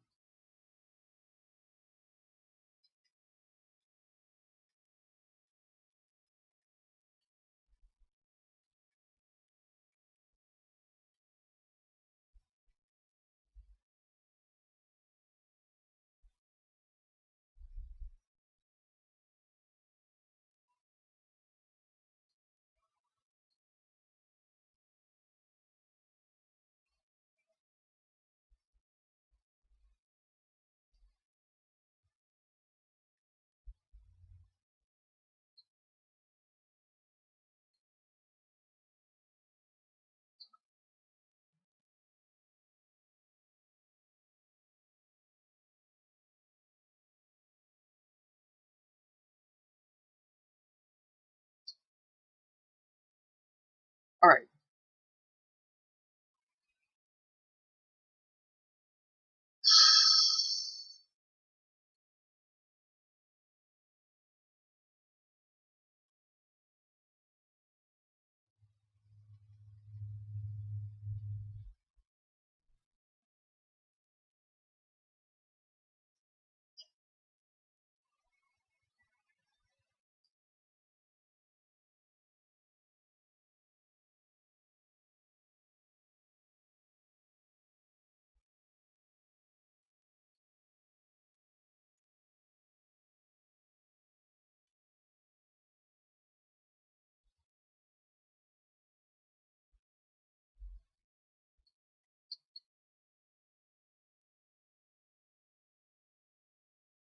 There is a gravestone here. Okay, I'm tired of running around. I'm just gonna find out where it is. This is silly. There is a gravestone here. I'm losing too many lives. It's taking too long. I'm tired of running around in circles.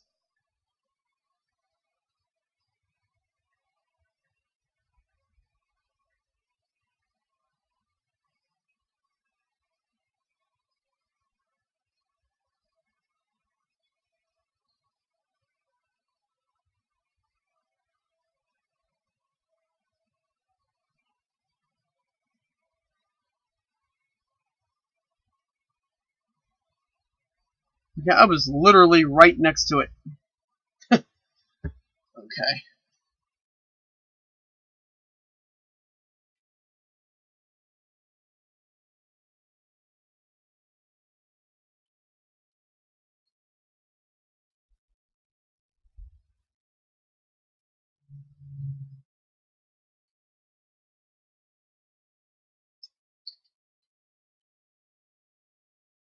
Alright, so I hate fighting the... Oh wait, I have the downward thrust. I keep forgetting.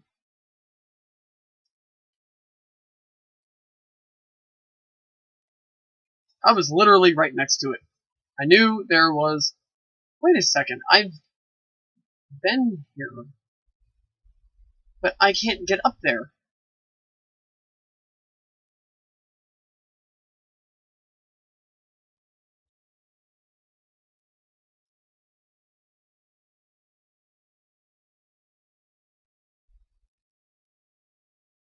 Okay, something is really off.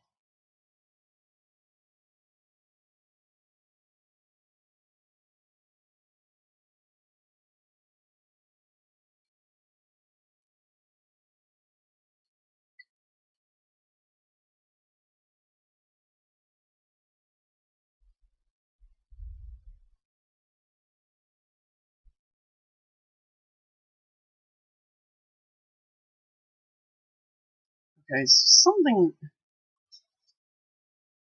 I am missing something at some point. Something...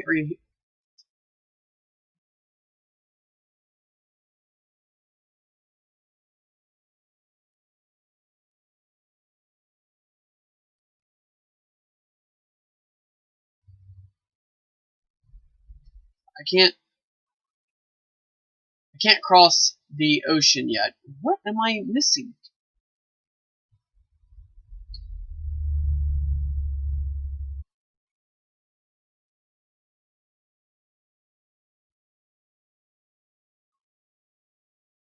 Hmm.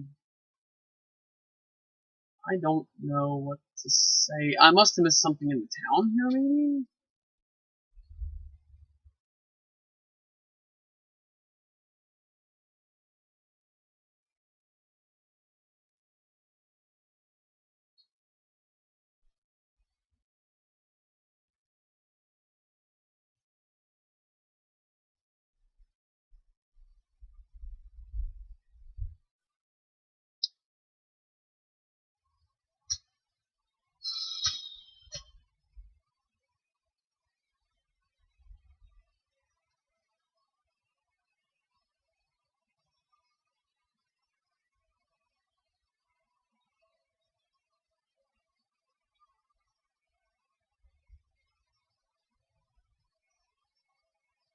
No. No, that graveyard secret, I already found it, so the map isn't helping me with that at all. Uh,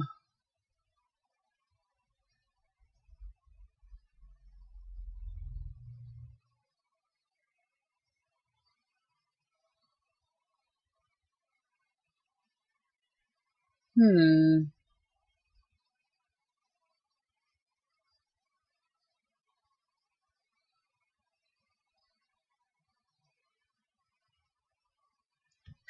I think there's something I think there's something I am missing here. I mean, big time. I think I know what it is. Back here, back here there is a rock that I could not crack earlier because I didn't have the proper equipment. Pretty sure it's right up here. Yes. Okay. This is where that sacred water is at. That medicine that girl's daughter, that woman's daughter needs. She hooks you up with the fairy magic. That's it. Okay, so I went to use the map, but the map didn't help me because it wasn't that I didn't know where to go, it's just I didn't have what I needed to get the proper magic. So I could not get the fairy spell, which means I could not progress, which means that I could not do what I needed to do, get from A to B.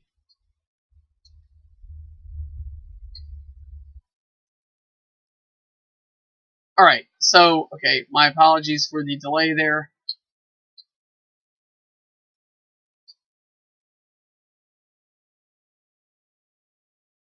Here we go. I had this nagging feeling that I just wasn't able to find where I needed to go. That wasn't the problem. I didn't have what I needed in order to get my proper spell. And it just didn't occur to me until I looked at the map. I'm like, well, wait a minute. Whoa. I'm going in the right place. I just don't have what I need to progress. And then that's when it occurred to me I needed to do a little backtracking. Because I got the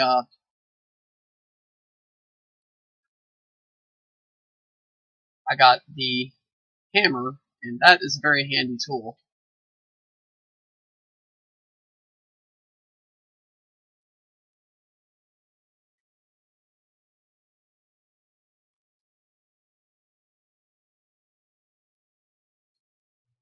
Perfect. Alright, so what you do at this point is go down the path. I wouldn't even bother fighting any villains right now. I would just go down the path, head over here where the rock was at. You need to go straight to that town. Luckily, I don't need any power-ups, so I don't need to do any pit stops. I just need to simply come straight through here, find that lady whose daughter is sick, and give her that medicine water. The island palace in the south has a raft. Excuse me, that's awesome. that raft really helps. The rafts are always so cool in Zelda. They allow you to access things you normally could never get to. She lives here, I think, right? Boom. The water of life. Quick, come with me. Here we go. The fairy magic takes a lot out of your magic meter, but this stuff is great. It can allow you to access areas and dungeons and stuff like that that you normally could not. Okay, so we got the Harry Potter wizard here. He's gonna hook me up. Fairy magic. Awesome.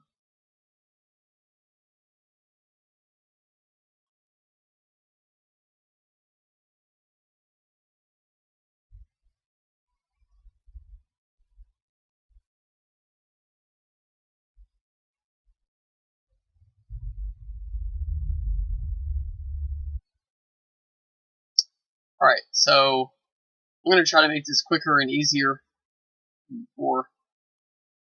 Okay, I spoke too darn soon. Shh.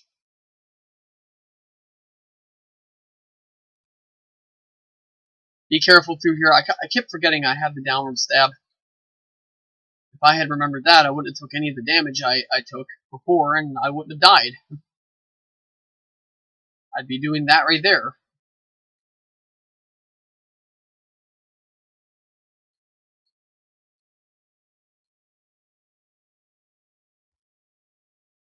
Downward stab is awesome. I think that's better than the upward stab. The upward stab is good, but I don't think you can use it as offensively as you can the downward stab. The downward stab is awesome. So, alright. We're going to fire up the fairy magic and get into the forbidden area here. I think I have to fight a gorilla here, don't I? Is there a gorilla? Yep. I've been playing this game a lot recently, so I remember a lot of the stuff and where it's located at because it's all pretty fresh on my mind, you know what I mean? So, alrighty, gorilla.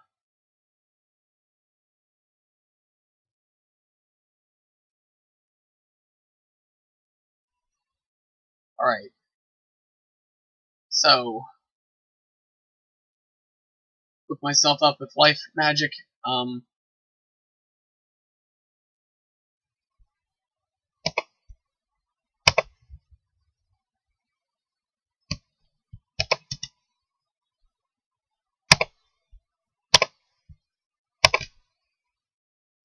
Let's do this.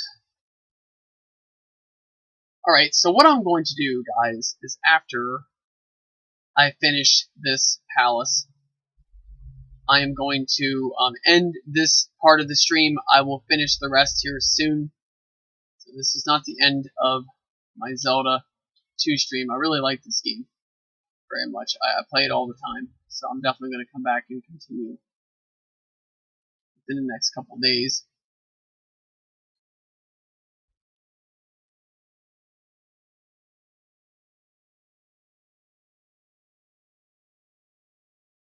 I will definitely come back and finish it very soon. Again, the next day or two.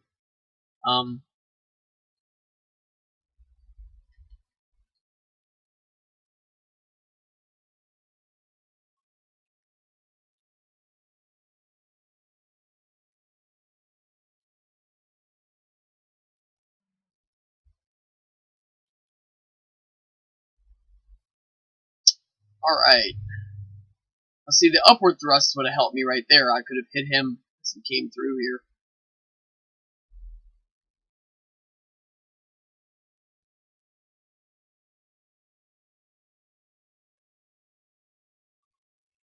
Alright, hold down, hit A, boom, you do an automatic downward spike there. Ready? Ah, dang it!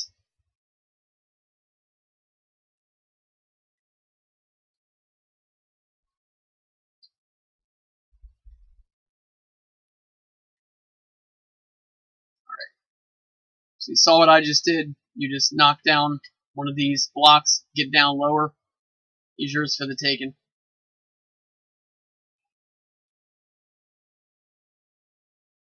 Here we go.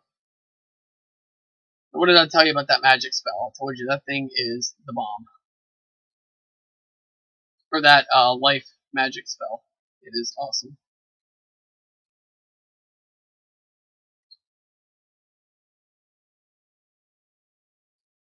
Back. Nice high jump there. Good deal. Okay. This is coming along.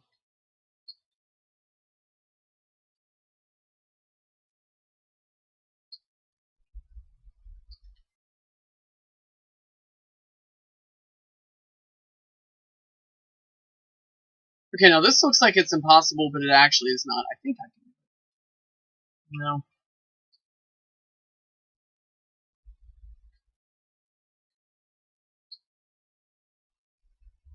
No. Hold on. Darn near had that. There it is. Okay. This question though. Can I...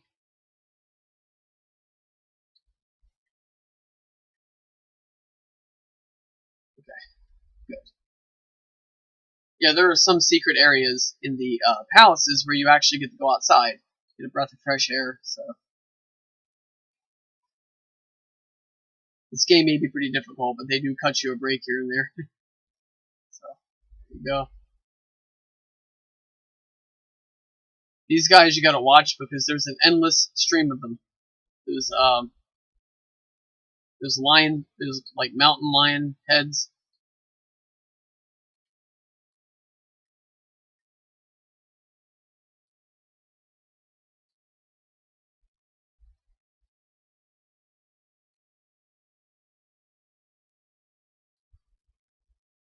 Alright.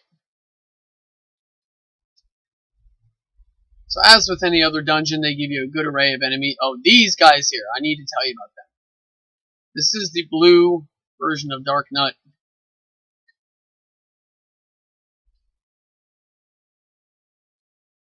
Just as I used the spell. Jeez, really?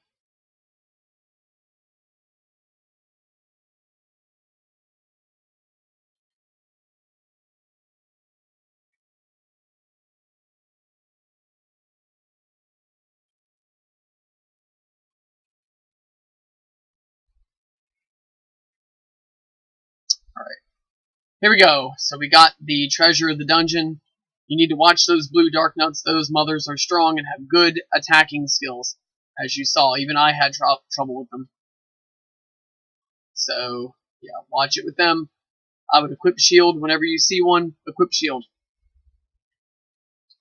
The main weakness in their attack pattern is kind of my fault that I didn't exploit it.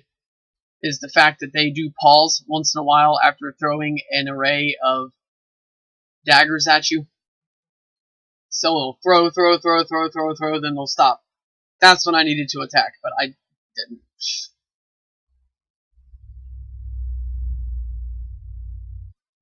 Alright.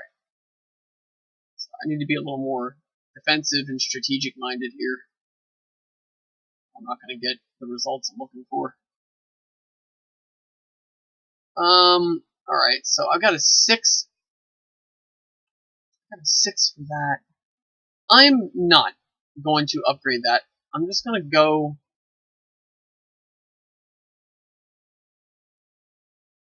keep going here.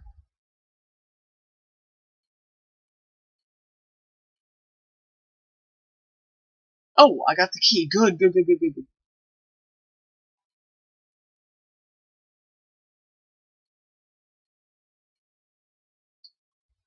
Okay, good. Life, and boom, fill myself right back up. Good deal. I think back here there's an experience point bag. Now remember, these things here come in an endless stream. You cannot get rid of them. You can only temporarily fend them off. So, down, A, boom, boom, boom, boom. Watch out. These MFers here will not go anywhere. They will plague you into the end of time if you let them. They are a nuisance.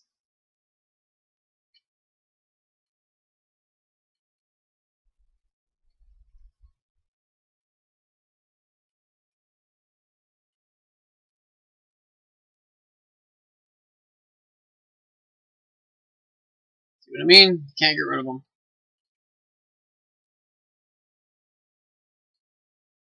I'm going to get my shield installed here just in case. Frankly, I'm getting tired of playing with this.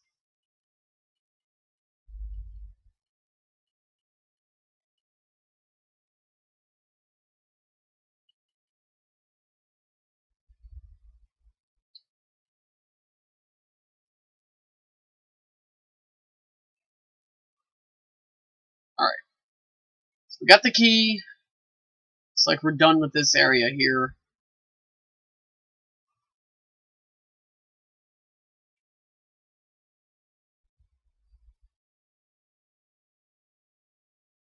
Alright, this dungeon here is pretty straightforward, honestly. I'm seeing a very straightforward scenario, and that's great, because,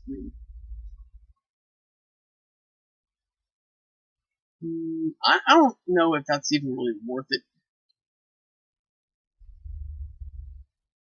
Jeez, mighty.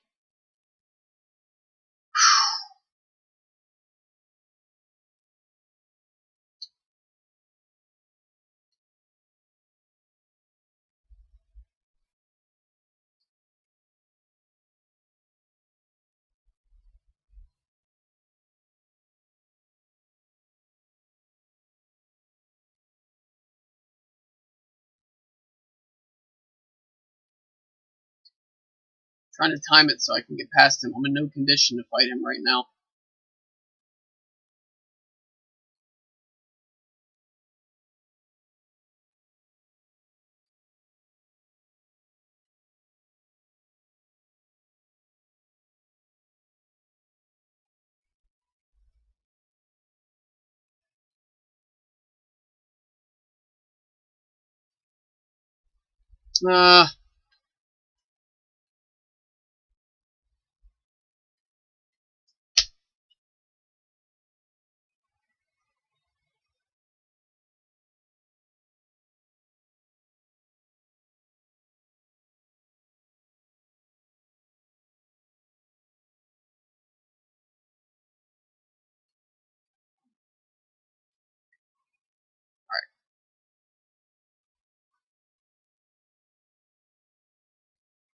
Okay, so you want to try to avoid him.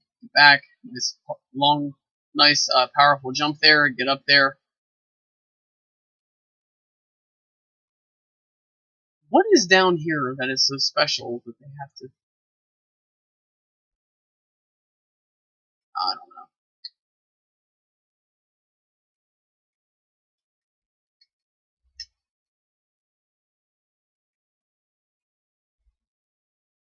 Oh, an experience power bag. I wouldn't even bother, to be honest with you. Oh, we're at the end boss already. Who is it?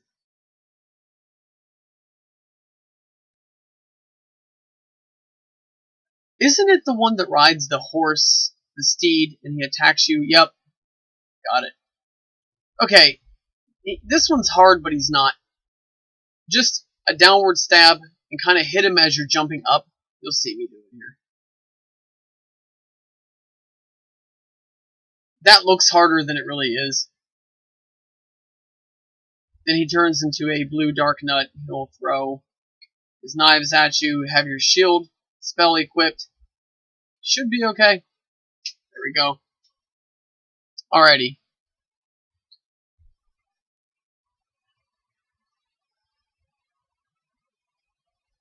I am not going to touch this, and I'm going to show you why. Because if I don't touch that upgrade, and I come over here, and I place the crystal, watch what happens. It's going to take me to my next available upgrade, and you're going to see what happens.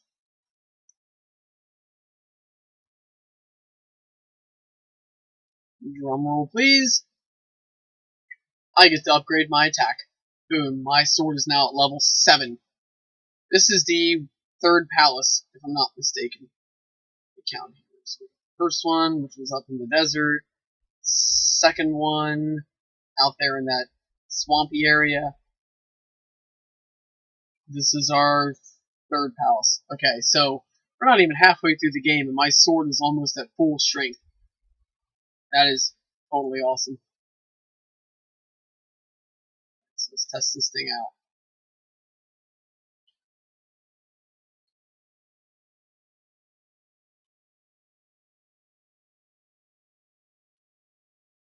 Alright, so thank you for anyone who has watched this stream. This stream is over 3.5 hours long at this point.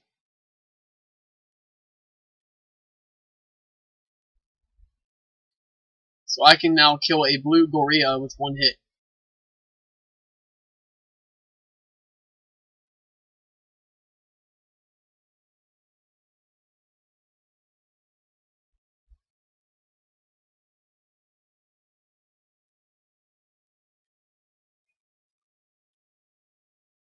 Alright.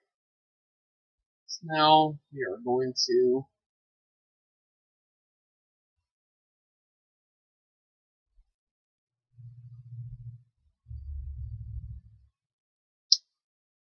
okay, I need to go up to that dock. And I need to go... Oh, jeez, man, really? I hate these stages because these freaking little things here are such a pain in the ass to fight.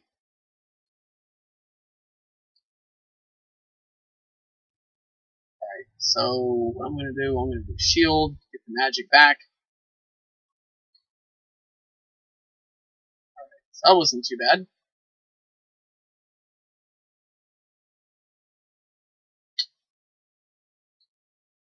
Awesome timing. There we go. Pause here just for a second. Give me one moment. Okay, so once you get through that third palace, you're done with that town. You get the downward thrust. Remember, the downward thrust and the fairy magic. You need the fairy magic. You can't avoid it. I'm gonna say one thing about Zelda 2 versus Zelda 1. You need to get most of the treasures of Zelda 2 to beat the game. You can skip several of the treasures in Zelda 1 and still beat the game. So that's another difference. You need most of the things they offer you here. I think the only thing you don't really need is the candle, but it's going to make it hard as all sorts of hell when you're trying to get through Death Mountain and stuff, if everything is pitch black. So, I mean, if you want to try to finish the game without a candle to challenge yourself, I say go for it, but just be prepared. It's going to be hard. You're going to get the challenge you're looking for.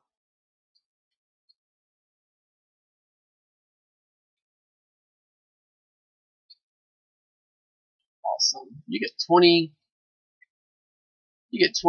experience points for that. Oh, nice. Cool, cool.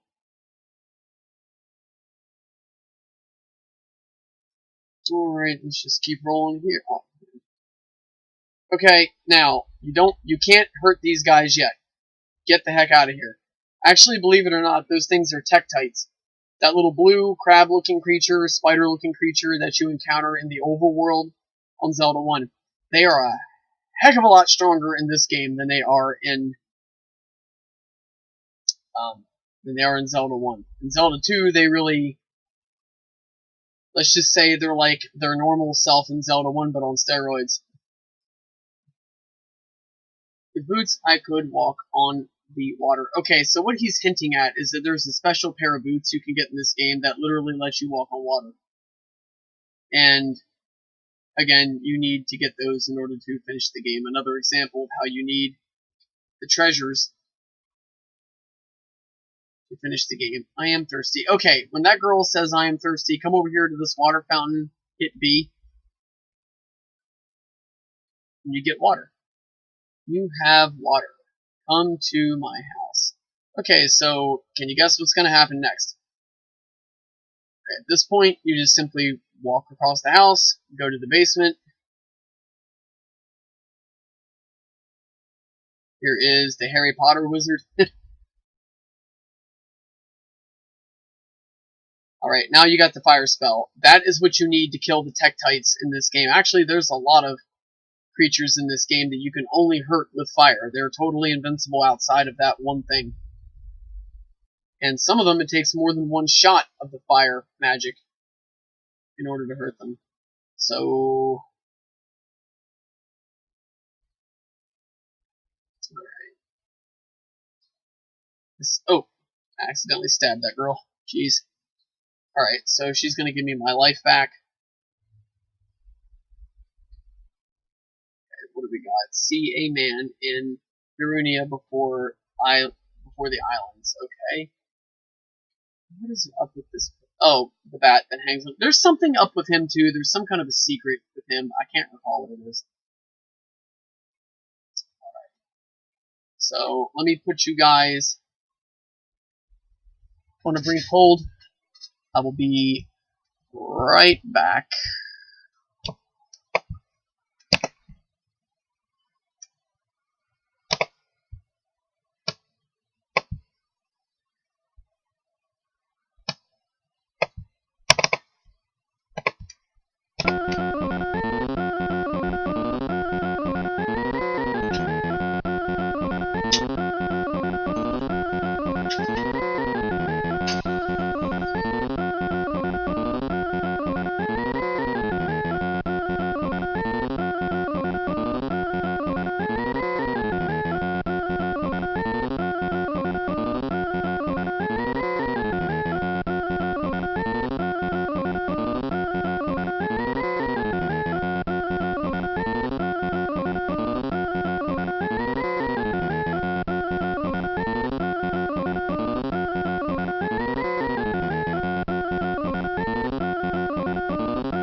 Okay, welcome back. Alright, I'm going to end this particular stream here soon. Alright, now, with the Zelda stream, I am going to keep it organized to just a Zelda game stream. I'm not going to put any other games in this particular stream. I do want to keep this one uniform. When I finish this one, I might fire up another stream. I don't know. It's possible. I don't know. Let me just see where I'm at with Zelda here, and then we'll just take it from there. So I don't have boots, so I can't go that way. I'm fully powered up.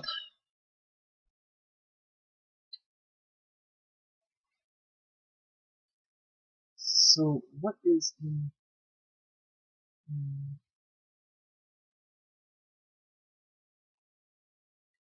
Can't really recall what's here and there. What I'm gonna do is I'm gonna stop right here. All right, and this is where we can pick up. I will be continuing this soon. Alright, so we're almost halfway through the game. I should be able to finish it in another stream, especially with how strong I'm getting. So, alright. Thinking...